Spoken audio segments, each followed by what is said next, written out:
ਪੰਕਜ ਬੰਦਨ ਪਾਦ ਪੰਕਜ ਬੰਦਨ ਸਿਮਰੋ ਅੰਗਦ ਦੋਖ ਦੋਖ ਨਿਕੰਦਨ ਅਮਰਦਾਸ ਗੁਰ ਹਿਰਦੇ ਧਿਆਵੋ ਜੀ ਜੀ। ਹਿਰਦੇ ਧਿਆਵੋ ਸ਼੍ਰੀ ਗੁਰ ਰਾਮਦਾਸ ਦਾਸ ਗੁਣ ਗੁਣ ਗਾਵੋ ਸ਼੍ਰੀ ਅਰਜਨ ਬਿਗਨ ਬਿਗਨ ਕੇ ਕੇ ਨਾਸ਼ਕ ਜੀ ਬਿਗਨ ਕੇ ਨਾਸ਼ਕ ਹਰ ਗੋਬਿੰਦ ਸ਼ੁਭ ਸੁਮਤ ਸਮਤ ਪ੍ਰਕਾਸ਼ਕ ਸ਼੍ਰੀ ਹਰਿ ਰਾਏ ਨਮੋ ਕਰ ਜੋਰੀ ਜੀ ਨਮੋ ਕਰ ਜੋਰੀ ਗੁਰ ਹਰਿ ਕ੍ਰਿਸ਼ਨ ਮਨਾਏ ਮਨਾਏ ਬਹੋਰੀ ਤੇਗ ਬਹਾਦਰ ਪਰਮ ਕਿਰਪਾਲਾ ਜੀ ਪਰਮ ਕਿਰਪਾਲਾ ਸ਼੍ਰੀ ਗੁਰ ਗੋਬਿੰਦ ਸਿੰਘ ਬਿਸਾਲਾ ਤਰੋਂ ਤਰਾ ਪਰ ਪੁੰਨ ਪੁੰਨ ਸੀਸਾ ਜੀ ਪੁੰਨ ਪੁੰਨ ਸੀਸਾ ਬੰਦੋਂ ਬਾਰ ਬਾਰ ਜਗਦੀਸ਼ਾ ਜਿਸ ਮਹਿ ਅੰਮ੍ਰਿਤ ਗਿਆਨ ਹੈ ਮਾਣਿਕ ਭਗਤ ਵਿਰਾਗ ਗੁਰੂ ਗ੍ਰੰਥ ਸਾਹਿਬ ਉਦਦ ਬੰਦੋਂ ਕਰ ਅਨੁਰਾਗ ਸ਼੍ਰੀ ਗੁਰ ਸ਼ਬਦ ਕਮਾਏ ਜਿਨ ਜੀਤੇ ਜੀਤੇ ਪੰਚ ਪੰਚ ਵਿਕਾਰ ਤਿਨ ਸੰਤਨ ਕੋ ਬੰਦਨਾ ਸਿਰ ਚਰਨਨ ਪਰ ਤਾਰ ਤਿਨ ਸੰਤਨ ਕੋ ਬੰਦਨਾ ਸਿਰ ਚਰਨਨ ਪਰ ਤਾਰ ਸਤਨਾਮ ਸ੍ਰੀ ਵਾਹਿਗੁਰੂ ਸਾਹਿਬ ਜੀਓ ਦੋਹਰਾ ਸੰਗਤ ਬ੍ਰਿੰਦ ਬਿਲੋਕਤੀ ਚਹੁ ਦਿਸ ਤੇ ਬਹੁ ਆਏ ਬਨ ਜਾਰੇ ਕੇ ਸਹਤ ਹੀ ਦਿੱਲੀ ਤੇ ਸਿਖ ਆਏ ਸੰਗਤ ਬ੍ਰਿੰਦ ਬਿਲੋਕਤੀ ਚਾਹੋਂ ਦਿਸ ਤੇ ਬਹੁ ਆਏ ਬਨ ਜਾਰੇ ਕੇ ਸਹਤ ਹੀ ਦਿੱਲੀ ਤੇ ਸਿਖ ਆਏ ਵਾਹਿਗੁਰੂ ਜੀ ਕਾ ਖਾਲਸਾ ਵਾਹਿਗੁਰੂ ਜੀ ਕੀ ਫਤਿਹ। ਗੁਰੂ ਗਰੀਬ ਨਵਾਜ ਪਤਿਤ ਪਾਵਨ ਭਗਤ ਵਛਲ ਕਿਰਪਾ ਦੇ ਖਜ਼ਾਨੇ ਹਾਜ਼ਰਾ ਹਜੂਰ ਧੰਨ ਧੰਨ ਸਾਹਿਬ ਆਦਿ ਸ੍ਰੀ ਗੁਰੂ ਗ੍ਰੰਥ ਸਾਹਿਬ ਮਹਾਰਾਜ ਪਾਤਸ਼ਾਹ ਜੀ ਦੇ ਸੰਧਿਆ ਸਮੇਂ ਦੇ ਪਾਵਨ ਔਰ ਪਵਿੱਤਰ ਦੀਵਾਨ ਅੰਦਰ ਹਾਜ਼ਰੀ ਭਰ ਰਹੀ ਗੁਰੂ ਰੂਪ ਗੁਰੂ ਖਾਲਸਾ ਸਾਧ ਸੰਗਤ ਜੀ ਪਾਤਸ਼ਾਹ ਜੀ ਦੀ ਮਹਾਨ ਕਿਰਪਾ ਦਇਆ ਸਦਕਾ ਗੁਰੂ ਗ੍ਰੰਥ ਸਾਹਿਬ ਹਜ਼ੂਰ ਦੇ ਖੁੱਲ੍ਹੇ ਦਰਸ਼ਨ ਪਰਸਦਿਆਂ ਨੇਤਰਾਂ ਨੂੰ ਸਫਲ ਬਣਾਇਆ ਹੈ ਔਰ ਕਿਰਪਾ ਦੇ ਖਜ਼ਾਨੇ ਧੰਨ ਧੰਨ ਸਿੰਘ ਸਾਹਿਬ ਸ੍ਰੀ ਗੁਰੂ ਗੋਬਿੰਦ ਸਿੰਘ ਪਾਤਸ਼ਾਹ ਜੀ ਦੇ ਪਾਵਨ ਪਵਿੱਤਰ ਜੀਵਨ ਦੀ ਅੰਮ੍ਰਿਤ ਰੂਪ ਕਥਾ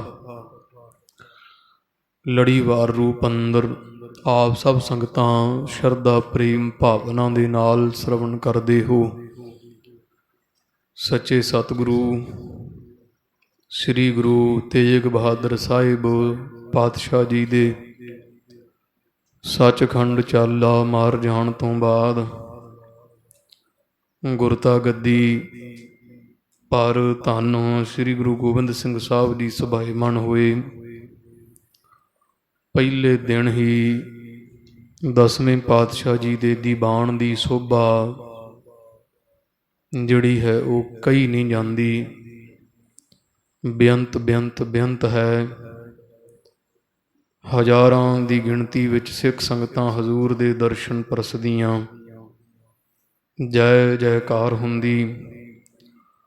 ਅਰ ਜਾਨੋ ਜਿਵੇਂ ਚੜ੍ਹੇ ਸੂਰਜ ਨੂੰ ਵੇਖ ਕੇ ਕਮਲ ਦੇ ਫੁੱਲ ਖਿੜ ਜਾਂਦੇ ਹੈ, ਇਸ ਤਰ੍ਹਾਂ ਸ੍ਰੀ ਗੁਰੂ ਕਲਗੀਧਰ ਸਾਹਿਬ ਦਾ ਸੁੰਦਰ ਸਰੂਪ ਵੇਖ ਵੇਖ ਸੰਗਤਾਂ ਭਾਰੀ ਆਨੰਦ ਪ੍ਰਾਪਤ ਕਰਦੀਆਂ, ਜੈ ਜੈਕਾਰ ਹੁੰਦੀ। ਮਾਤਾ ਨਾਨਕੀ ਜੀ ਜੋ ਗੁਰੂਦੇਵ ਦੇ ਦਾਦੀ ਹਨ, ਪੋਤਰੇ ਦੀ ਸੁੰਦਰ ਸ਼ੋਭਾ ਵੇਖ ਵੇਖ ਸ੍ਰੀ ਗੁਰੂ ਹਰਗੋਬਿੰਦ ਸਾਹਿਬ ਸੱਚੇ ਪਾਤਸ਼ਾਹ ਜੀ ਦੇ ਬਚਨਾਂ ਨੂੰ ਯਾਦ ਕਰਦੇ ਹੈ। ਕਦੇ ਕੀਰਤਪੁਰ ਸਾਹਿਬ ਦੀ ਧਰਤੀ ਤੇ 6ਵੇਂ ਪਾਤਸ਼ਾਹ ਨੇ ਮਾਤਾ ਨਾਨਕੀ ਜੀ ਨੂੰ ਭਵਿੱਖਤ ਬਚਨ ਕਹੇ ਸਨ ਕਿ ਤੁਹਾਡੇ ਪੋਤਰੇ ਦੇ ਪ੍ਰਤਾਪ ਦੇ ਮੂਹਰੇ ਸੂਰਜ ਦਾ ਪ੍ਰਤਾਪ ਵੀ ਫਿੱਕਾ ਪੈ ਜਾਇਆ ਕਰੇਗਾ। ਬਹੁਤ ਮਹਾਬਲੀ ਯੋਧੇ ਸੂਰਮੇ ਪੋਤਰੇ ਨੂੰ ਖਿਡਾਓਗੇ। ਗੁਰੂ ਕਲਗੀਧਰ ਸਾਹਿਬ ਦੀ ਸ਼ੋਭਾ ਵੇਖ ਵੇਖ ਮਾਤਾ ਨਾਨਕੀ, ਮਾਤਾ ਗੁਜਰ ਕੌਰ ਜੀ ਬਹੁਤ ਪ੍ਰਸੰਨ ਹੁੰਦੇ ਹੈ। ਇਸ ਤਰ੍ਹਾਂ ਖਾਲਸਾ ਜੀ ਰੋਜ਼ ਗੁਰੂ ਕਲਗੀਧਰ ਸਾਹਿਬ ਜੀ ਦਾ ਹੁਣ ਦੀਵਾਨ ਸਜਦਾ ਹੈ। ਰਾਗੀ, ਢਾਡੀ, ਕਵੀਸ਼ਰ, ਭੱਟ, ਕਲੌਤ, ਨਕੀਬ, ਡੋਮ ਧੰਨ ਗੁਰੂ ਗੋਬਿੰਦ ਸਿੰਘ ਸਾਹਿਬ ਜੀ ਦੀ ਸ਼ੋਭਾ ਦੇ ਵਿੱਚ ਦੀਵਾਨ ਵਿੱਚ ਹਾਜ਼ਰੀ ਭਰਦੇ, ਜੈ ਜੈਕਾਰ ਹੁੰਦੀ, ਨਰਸਿੰਗੇ ਵੱਜਦੇ, ਨਗਾਰੇ ਖੜਕਦੇ ਹੈ, ਸ਼ੰਖ ਵਜਾਏ ਜਾ ਰਹੇ ਹਨਗੇ। ਇਸ ਤਰ੍ਹਾਂ ਸਾਧ ਸੰਗਤ ਜੀ ਸਤਿਗੁਰੂ ਮਹਾਰਾਜ ਦੇ ਦੀਵਾਨ ਅੰਦਰ ਬੇਅੰਤ ਸੰਗਤਾਂ ਹਜ਼ੂਰ ਦੇ ਦਰਸ਼ਨ ਕਰਨ ਆਉਂਦੀਆਂ, ਰੱਜ ਰੱਜ ਕੇ ਗੁਰੂਦੇਵ ਦੇ ਦਰਸ਼ਨ ਕਰਦੀਆਂ ਔਰ ਆਪਣੀਆਂ ਮਨੋਕਾਮਨਾ ਭਾਵਨਾ ਪੂਰੀਆਂ ਕਰ ਲੈਂਦੀਆਂ। ਜਦੋਂ ਗੁਰੂਦੇਵ ਪਾਤਸ਼ਾਹ ਜੀ ਦੀਵਾਨ 'ਚ ਸਜਣ ਦਾ ਸਮਾਂ ਹੋ ਜਾਂਦਾ ਤਾਂ ਜਿਹੜੇ ਕੋਈ ਨਕੀਬ ਸਿੱਖ ਹੈ ਜਾਂ ਜਿਹੜੇ ਕੋਈ ਮੇਵੜੇ ਸਿੱਖ ਹੋ ਜਾ ਕੇ ਸਿੱਖਾਂ ਦੇ ਤੰਬੂਆਂ ਵਿੱਚ ਆਵਾਜ਼ ਦੇ ਦਿੰਦੇ ਕਿ ਸਾਧ ਸੰਗਤ ਜੀ ਜਿਨ੍ਹਾਂ ਗੁਰੂ ਕਲਗੀਧਰ ਸਾਹਿਬ ਦੇ ਦਰਸ਼ਨ ਕਰਨੇ ਹਨ ਉਹ ਦਰਬਾਰ ਵਿੱਚ ਪਹੁੰਚ ਜਾਣ। ਦਰਬਾਰ ਸਜ ਚੁੱਕਾ ਅਤੇ ਗੁਰੂ ਕਲਗੀਧਰ ਸਾਹਿਬ ਜੀ ਪਹੁੰਚਣ ਵਾਲੇ ਹੈ।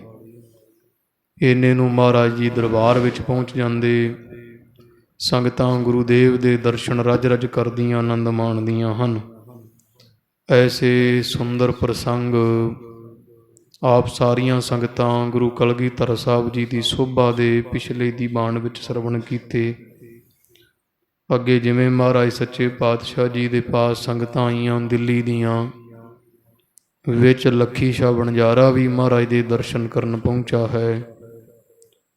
ਅਤੇ ਜਿਵੇਂ ਦਿੱਲੀ ਦੀਆਂ ਸੰਗਤਾਂ ਔਰੰਗਜ਼ੇਬ ਦੀਆਂ ਗੱਲਾਂ ਦੱਸਦੀਆਂ, ਔਰੰਗਜ਼ੇਬ ਦੇ ਡਰ ਨੂੰ ਦੱਸਦੀਆਂ ਵੀ ਮਹਾਰਾਜ ਉਹ ਤਾਂ ਗੁਰੂ ਤੇਗ ਬਹਾਦਰ ਸਾਹਿਬ ਦੀ ਸ਼ਹੀਦੀ ਤੋਂ ਬਾਅਦ ਇੱਕ ਦਿਨ ਵੀ ਆਪਦੇ ਘਰ ਵਿੱਚ ਨਹੀਂ ਸੁੱਤਾ ਹੈ। ਐਸੇ ਜਿਹੜੇ ਸੁੰਦਰ ਪ੍ਰਸੰਗ ਹੈ ਖਾਲਸਾ ਜੀ, ਉਹ ਆਪ ਜੀ ਅੱਜ ਦੇ ਦੀਵਾਨ ਵਿੱਚ ਸਰਵਣ ਕਰੋਗੇ। ਸਿੰਘ ਸਾਹਿਬ ਗੁਰੂ ਕਲਗੀਧਰ ਪਾਤਸ਼ਾਹ ਜੀ ਨੂੰ ਸਭ ਸੰਗਤਾਂ ਹਿਰਦੇ ਵਸਾਓ। ਗੁਰੂਦੇਵ ਦਾ ਧਿਆਨ ਧਰ ਕੇ ਆਖੋ ਜੀ ਸਤਿਨਾਮ ਸ਼੍ਰੀ ਵਾਹਿਗੁਰੂ ਸਾਹਿਬ ਜੀ। ਸਤਿਨਾਮ ਸ਼੍ਰੀ ਵਾਹਿਗੁਰੂ ਸਾਹਿਬ ਜੀ। ਸਤਨਾਮ ਸ਼੍ਰੀ ਵਾਹਿਗੁਰੂ ਸਾਹਿਬ ਜੀਓ। ਦੋਹਰਾ ਸੰਗਤ ਬ੍ਰਿੰਦ ਬਿਲੋਕਤੀ। ਏਦਾਂ ਖਾਲਸਾ ਜੀ ਬੇਅੰਤ ਸੰਗਤਾਂ ਧੰਨ ਗੁਰੂ ਕਲਗੀਧਰ ਸਾਹਿਬ ਜੀ ਦੇ ਦਰਸ਼ਨ ਪਰਸ ਰਹੀਆਂ ਹਨ, ਮਹਾਰਾਜ ਦੇ ਸੁੰਦਰ ਦੀਦਾਰ ਕਰਦੀਆਂ ਹਨ। ਚਾਹੋਂ ਦਿਸ ਤੇ ਬਹੁ ਆਏ। ਤੇ ਬਹੁਤ ਸੰਗਤਾਂ ਚਾਰ ਚਫੇਰਿਆਂ ਉੱਤਰ ਦੱਖਣ ਪੂਰਬ ਪੱਛਮ ਸਭ ਦੇਸ਼ਾਂ ਤੋਂ ਵਿਦੇਸ਼ਾਂ ਤੋਂ ਧੰਨ ਗੁਰੂ ਕਲਗੀਧਰ ਸਾਹਿਬ ਦੇ ਦੀਵਾਨ ਵਿੱਚ ਚੱਲ ਕੇ ਆਉਂਦੀਆਂ ਹਨ। ਬਨਜਾਰੇ ਕੇ ਸਹਤ ਹੀ। ਏਦਾਂ ਕਹਿੰਦੇ ਇੱਕ ਦਿਨ ਦਿੱਲੀ ਦੀ ਸੰਗਤ ਆਈ ਹੈ ਤੇ ਦਿੱਲੀ ਦੀ ਸੰਗਤ ਦੇ ਨਾਲ ਇੱਕ ਸਿੱਖ ਹੈ ਜਿਹਦਾ ਨਾਮ ਭਾਈ ਲੱਖੀ ਸ਼ਾਹ ਬਣਜਾਰਾ ਹੈ। ਦਿੱਲੀ ਤੇ ਸਿੱਖ ਆਏ। ਤੇ ਬਹੁਤ ਸਿੱਖ ਦਿੱਲੀ ਤੋਂ ਆਏ ਸੰਗਤਾਂ ਗੁਰੂ ਕਲਗੀਧਰ ਸਾਹਿਬ ਦੇ ਦਰਸ਼ਨ ਕਰਨ। ਉਹਨਾਂ ਸੰਗਤਾਂ ਦੇ ਵਿੱਚ ਭਾਈ ਸਾਹਿਬ ਭਾਈ ਲੱਖੀ ਸ਼ਾਹ ਬਣਜਾਰਾ ਜੀ ਵੀ ਪਹੁੰਚੇ ਹਨ। ਚੌਪਈ ਅਰਪ ਅਕੋਰ ਭਇਓ ਤਬ ਠਾਢੋ। ਸਾਰੀਆਂ ਸੰਗਤਾਂ ਦਿੱਲੀ ਦੀਆਂ ਗੁਰੂ ਕਲਗੀਧਰ ਸਾਹਿਬ ਦੇ ਦਰਸ਼ਨ ਕੀਤੇ। ਲੱਖੀ ਸ਼ਾਹ ਬਣਜਾਰੇ ਨੇ ਮਹਾਰਾਜ ਨੂੰ ਸੁੰਦਰ ਭੇਟਾ ਅਰਪਣ ਕੀਤੀ ਹੈ, ਨਮਸਕਾਰ ਕੀਤੀ ਤੇ ਹੱਥ ਜੋੜ ਕੇ ਮਹਾਰਾਜ ਦੇ ਅੱਗੇ ਖੜਾ ਹੋ ਗਿਆ ਹੈ। ਗੁਰ ਸਰੂਪ ਪਿਖ ਆਨੰਦ ਵੱਢੋ। ਗੁਰੂ ਕਲਗੀਧਰ ਸਾਹਿਬ ਦੇ ਸੁੰਦਰ ਸਰੂਪ ਨੂੰ ਵੇਖ ਕੇ ਸੀਸ ਤੇ ਕਲਗੀ, ਪੀਲਾ ਦਮਾਲਾ, ਚੌੜਾ ਮੱਥਾ, ਮੋਟੇ ਨੇਤਰ ਹੈ ਤੇ 10 ਵਰ੍ਹਿਆਂ ਦੀ ਮਹਾਰਾਜ ਦੀ ਉਮਰ ਹੈ। ਬਹੁਤ ਪਾਤਸ਼ਾਹ ਦਾ ਸੁੰਦਰ ਸੂਰਮਿਆਂ ਵਾਲਾ ਸਡੋਲ ਸਰੀਰ ਹੈ, ਚੌੜੀ ਛਾਤੀ। ਦੀਨ ਦਿਆਲ ਗੁਰੂ ਕਲਗੀਧਰ ਸਾਹਿਬ ਦਾ ਸੁੰਦਰ ਸਰੂਪ ਭਾਈ ਲੱਖੀ ਸ਼ਾਹ ਬਣਜਾਰੇ ਨੇ ਵੇਖ ਕੇ ਬੜਾ ਆਨੰਦ ਮਾਣਿਆ, ਬੜੀ ਖੁਸ਼ੀ ਚੜ੍ਹੀ ਹੈ। ਸ਼੍ਰੀ ਮੁਖ ਤੇ ਸ਼ੁਭ ਬਾਕ ਉਚਾਰੇ। ਤੇ ਗੁਰੂ ਕਲਗੀਧਰ ਸਾਹਿਬ ਜੀ ਅੱਗੇ ਕਦੇ ਨਹੀਂ ਲੱਖੀ ਸ਼ਾਹ ਬਣਜਾਰਾ ਮਹਾਰਾਜ ਦੇ ਪਹਿਲੀ ਵਾਰ ਮੱਥੇ ਲੱਗਾ ਹੈ, ਪਰ ਗੁਰੂ ਕਲਗੀਧਰ ਸਾਹਿਬ ਜੀ ਸਭ ਦੇ ਮਨ ਦੀਆਂ ਜਾਣਦੇ। ਅਜੇ ਲੱਖੀ ਸ਼ਾਹ ਬਣਜਾਰੇ ਨੇ ਕੁਝ ਨਹੀਂ ਦੱਸਿਆ ਗੁਰੂ ਕਲਗੀਧਰ ਸਾਹਿਬ ਨੂੰ, ਪਰ ਜਦੋਂ ਇਹਨੇ ਆ ਕੇ ਮੱਥਾ ਟੇਕਿਆ ਤਾਂ ਗੁਰੂ ਗੋਬਿੰਦ ਸਿੰਘ ਸਾਹਿਬ ਜੀ ਨੇ ਮੁਖੋਂ ਬਚਨ ਕੀਤਾ ਹੈ ਲੱਖੀ ਸ਼ਾਹ ਬਣਜਾਰੇ ਵੱਲ ਵੇਖ ਕੇ। ਕਹੋ ਗੁਰ ਪਿਆਰੇ ਸਿੱਖ ਬਣਜਾਰੇ। ਮਹਾਰਾਜ ਕਹਿੰਦੇ ਹਾਂ ਭਾਈ, ਗੁਰੂ ਤੇਗ ਬਹਾਦਰ ਸਾਹਿਬ ਦੇ ਪਿਆਰੇ ਸਿੱਖ ਲੱਖੀ ਸ਼ਾਹ ਬਣਜਾਰੇ ਆਓ, ਆਓ ਜੀ ਆਇਆਂ ਨੂੰ। ਕਿਵੇਂ ਏਦਾਂ ਮਹਾਰਾਜ ਸੱਚੇ ਪਾਤਸ਼ਾਹ ਜੀ ਬੋਲੇ, ਕਹਿੰਦੇ ਆਓ ਪਿਆਰੇ ਲੱਖੀ ਸ਼ਾਹ ਬਣਜਾਰੇ ਸਿੱਖ ਆਓ ਜੀ। ਕਿਸ ਪ੍ਰਕਾਰ ਸਤਿਗੁਰ ਸਸਕਾਰੇ। ਤੇ ਸਾਨੂੰ ਦੱਸ ਕਿਵੇਂ ਧੰਨ ਗੁਰੂ ਤੇਗ ਬਹਾਦਰ ਪਿਤਾ ਸਤਿਗੁਰੂ ਜੀ ਦੇ ਧੜ ਦਾ ਤੁਸਾਂ ਸੰਸਕਾਰ ਕੀਤਾ ਹੈ। ਕਿਹ ਸਥਾਨ ਮਹਿ ਰਾਖ ਸੁਧਾਰੇ। ਤੇ ਉਹਨਾਂ ਦੇ ਜਿਹੜੇ ਫੁੱਲ ਸੀ ਅੰਗੀਠਾ ਸਾਹਿਬ ਉਹ ਇਕੱਠਾ ਕਰਕੇ ਕੇਸ ਥਾਂ ਤੇ ਰੱਖਿਆ ਹੈ। ਸਾਡੇ ਪਿਤਾ ਗੁਰੂਦੇਵ ਦੇ ਫੁੱਲ ਜਲ ਪ੍ਰਵਾਹ ਕੀਤੇ ਕਿ ਮਿੱਟੀ ਵਿੱਚ ਦੱਬੇ ਹੈ। ਕਿਵੇਂ ਸੰਸਕਾਰ ਕੀਤਾ ਹੈ, ਕਿਵੇਂ ਏਡੀ ਵੱਡੀ ਸੇਵਾ ਤੁਸਾਂ ਨਿਭਾਈ ਹੈ। ਸੁਨ ਬਿਸਮਿਓ ਮੁਝ ਬਿਨਾ ਬਤਾਏ। ਇਹ ਗੱਲ ਗੁਰੂ ਕਲਗੀਧਰ ਸਾਹਿਬ ਦੇ ਮੁਖੋਂ ਸੁਣਦਿਆਂ ਸਾਰ ਲੱਖੀ ਸ਼ਾਹ ਬਣਜਾਰਾ ਹੈਰਾਨ ਰਹਿ ਗਿਆ ਵੀ ਮੈਂ ਤਾਂ ਦੱਸਿਆ ਨਹੀਂ ਇਹਨਾਂ ਨੂੰ ਕਦੇ, ਮੈਂ ਤਾਂ ਪਹਿਲੀ ਵਾਰ ਇਹਨਾਂ ਦੇ ਮੱਥੇ ਲੱਗਾ ਗੁਰੂ ਕਲਗੀਧਰ ਸਾਹਿਬ ਦੇ, ਤੇ ਨਾ ਹੀ ਕਿਸੇ ਸਿੱਖ ਨੂੰ ਦੱਸਿਆ ਮੈਂ ਉੱਥੇ ਵੀ ਮੈਂ ਸੰਸਕਾਰ ਕੀਤਾ। ਮੈਂ ਤਾਂ ਚੋਰੀ ਸੰਸਕਾਰ ਕੀਤਾ ਗੁਰੂ ਤੇਗ ਬਹਾਦਰ ਸਾਹਿਬ ਦਾ, ਪਰ ਗੁਰੂ ਕਲਗੀਧਰ ਸਾਹਿਬ ਨੂੰ ਕਿਵੇਂ ਪਤਾ ਲੱਗ ਗਿਆ। ਤਾਂ ਮੇਰੇ ਮੂੰਹ ਤੇ ਹੀ ਆਏ ਨੂੰ ਆਖੀ ਜਾਂਦੇ ਵੀ ਆਓ ਲੱਖੀ ਸ਼ਾਹ ਬਣਜਾਰੇ ਕਿਵੇਂ ਗੁਰੂ ਤੇਗ ਬਹਾਦਰ ਸਾਹਿਬ ਦੇ ਸਰੀਰ ਦੇ ਸੰਸਕਾਰ ਦੀ ਸੇਵਾ ਨਿਭੀ ਹੈ, ਸ਼ਾਬਾਸ਼ ਹੈ ਤੇਰੇ। ਇੱਦਾਂ ਮਹਾਰਾਜ ਦੇ ਮੂੰਹੋਂ ਸੁਣ ਕੇ ਲੱਖੀ ਸ਼ਾਹ ਬਣਜਾਰਾ ਬੜਾ ਹੈਰਾਨ ਹੋਇਆ ਹੈ। ਜਾਨ ਲੀਨ ਕਾਰਜ ਕਰ ਆਏ। ਵੀ ਜਾਣਦਾ ਵੀ ਮੈਂ ਤਾਂ ਕਿਸੇ ਨੂੰ ਦੱਸਿਆ ਨਹੀਂ, ਪਰ ਫੇਰ ਵੀ ਧੰਨ ਗੁਰੂ ਕਲਗੀਧਰ ਸਾਹਿਬ ਜੀ ਨੇ ਮੇਰੀ ਜੋ ਚੋਰੀ ਮੈਂ ਕਿਰਿਆ ਕੀਤੀ, ਜੋ ਸੇਵਾ ਕੀਤੀ ਗੁਰੂ ਤੇਗ ਬਹਾਦਰ ਸਾਹਿਬ ਦੇ ਸਰੀਰ ਦੀ, ਉਹ ਧੰਨ ਗੁਰੂ ਕਲਗੀਧਰ ਸਾਹਿਬ ਅੰਤਰਜਾਮੀ ਪਾਤਸ਼ਾਹ ਨੇ ਜਾਣ ਲਈ ਹੈ। ਬੋਲਿਓ ਬਿਨੈ ਸਹਤ ਹਰਖਾਨਾ। ਤੇ ਹੱਥ ਜੋੜ ਲਏ। ਵਣਜਾਰਾ ਸਿੱਖ ਬੇਨਤੀ ਕਰਦਾ, ਖੁਸ਼ੀ ਨਾਲ ਗੁਰੂ ਕਲਗੀਧਰ ਸਾਹਿਬ ਨੂੰ ਬੇਨਤੀ ਕਰਨ ਲੱਗਾ ਹੈ। ਜਥਾ ਭਇਓ ਰਾਵਰ ਸਭ ਜਾਨਾ। ਸਤਿਗੁਰੂ ਜੀ ਮਹਾਰਾਜ ਤੁਹਾਡੇ ਤੋਂ ਕੀ ਲੁਕਿਆ ਹੈ, ਤੁਸੀਂ ਸਭ ਕੁਝ ਜਾਣਦੇ ਹੋ। ਜੇ ਇਹ ਗੱਲ ਜਾਣ ਸਕਦੇ ਹੋ ਵੀ ਸੰਸਕਾਰ ਗੁਰੂਦੇਵ ਦਾ ਮੈਂ ਕੀਤਾ ਹੈ, ਤੇ ਫਿਰ ਤੁਹਾਨੂੰ ਪਤਾ ਵੀ ਹੋਏਗਾ ਵੀ ਮੈਂ ਕਿਵੇਂ ਕੀਤਾ। ਆਪ ਜੀ ਤਾਂ ਸਭ ਦੇ ਮਨ ਦੀਆਂ ਜਾਣਨ ਹਾਰੇ ਹੋ, ਤੁਹਾਥੋਂ ਮਹਾਰਾਜ ਕੁਝ ਲੁਕਿਆ ਹੋਇਆ ਨਹੀਂ ਹੈ। ਤਹੂ ਸਭਨ ਕੇ ਹੇਤ ਸੁਨਾਵਨ। ਪਰ ਜੇ ਫਿਰ ਵੀ ਆਪ ਦੀ ਪੁੱਛਦੇ ਹੋ, ਹੈ ਤਾਂ ਆਪ ਜੀ ਅੰਤਰਜਾਮੀ, ਪਰ ਫਿਰ ਵੀ ਸਾਰੀਆਂ ਸੰਗਤਾਂ ਨੂੰ ਪਤਾ ਲੱਗ ਜਾਏ ਤਾਂ ਮੈਂ ਆਪ ਨੂੰ ਮਹਾਰਾਜ ਸਾਰਾ ਜਿਹੜਾ ਵਖਿਆਣ ਹੈ ਦਿੱਲੀ ਦਾ, ਉਹ ਕਿਰਪਾ ਮਹਾਰਾਜ ਆਪ ਜੀ ਕੀ ਕਿਰਪਾ ਸਦਕਾ ਦੱਸਦਾ ਹਾਂ। ਬੂਝੋ ਮੋਹਿ ਕਥਾ ਗੁਰ ਪਾਵਨ। ਮਹਾਰਾਜ ਜਿਹੜੀ ਤੁਸੀਂ ਧੰਨ ਗੁਰੂ ਤੇਗ ਬਹਾਦਰ ਸਾਹਿਬ ਦੇ ਸਰੀਰ ਦੇ ਸੰਸਕਾਰ ਦੀ ਕਥਾ ਮੇਥੋਂ ਪੁੱਛ ਰਹੇ ਹੋ ਨਾ ਸੱਚੇ ਪਾਤਸ਼ਾਹ ਜੀ, ਮੈਂ ਸੰਗਤਾਂ ਦੀ ਗਿਆਤ ਵਾਸਤੇ ਦੱਸਦਾ ਆਂ, ਤੁਹਾਨੂੰ ਤਾਂ ਸਾਰਾ ਕੁਝ ਪਤਾ ਹੀ ਹੈ।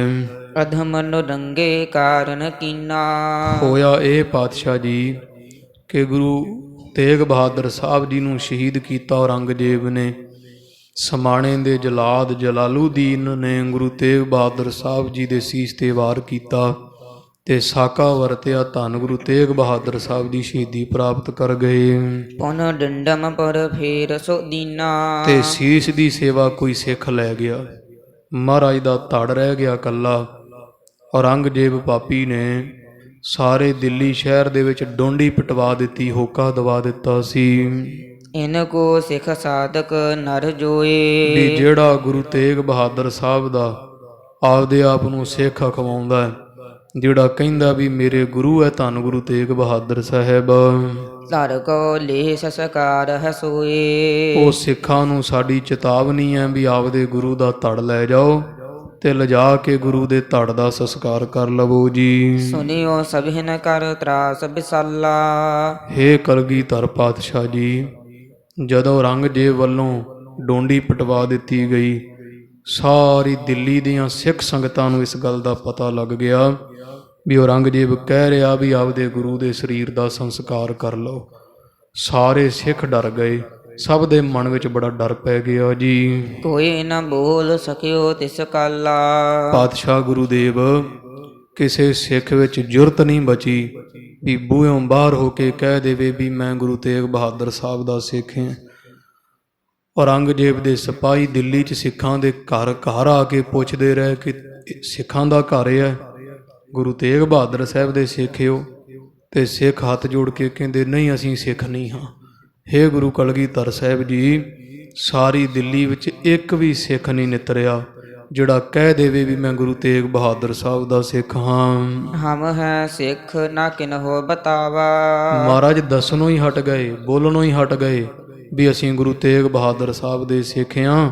ਇਹ ਗੱਲ ਕੋਈ ਕਹਿਣ ਨੂੰ ਤਿਆਰ ਨਹੀਂ ਸੀ। ਦਬਕ ਰਹੇ ਨਿਜ ਨਿਜ ਘਰ ਥਾਵਾ। ਸਾਰੇ ਆਪੋ ਆਪਣੇ ਘਰਾਂ ਵਿੱਚ ਤਰਬਕ ਕੇ ਰਹਿ ਗਏ, ਸਭ ਸਿੱਖ ਚੁੱਪੀ ਵੱਟ ਗਏ।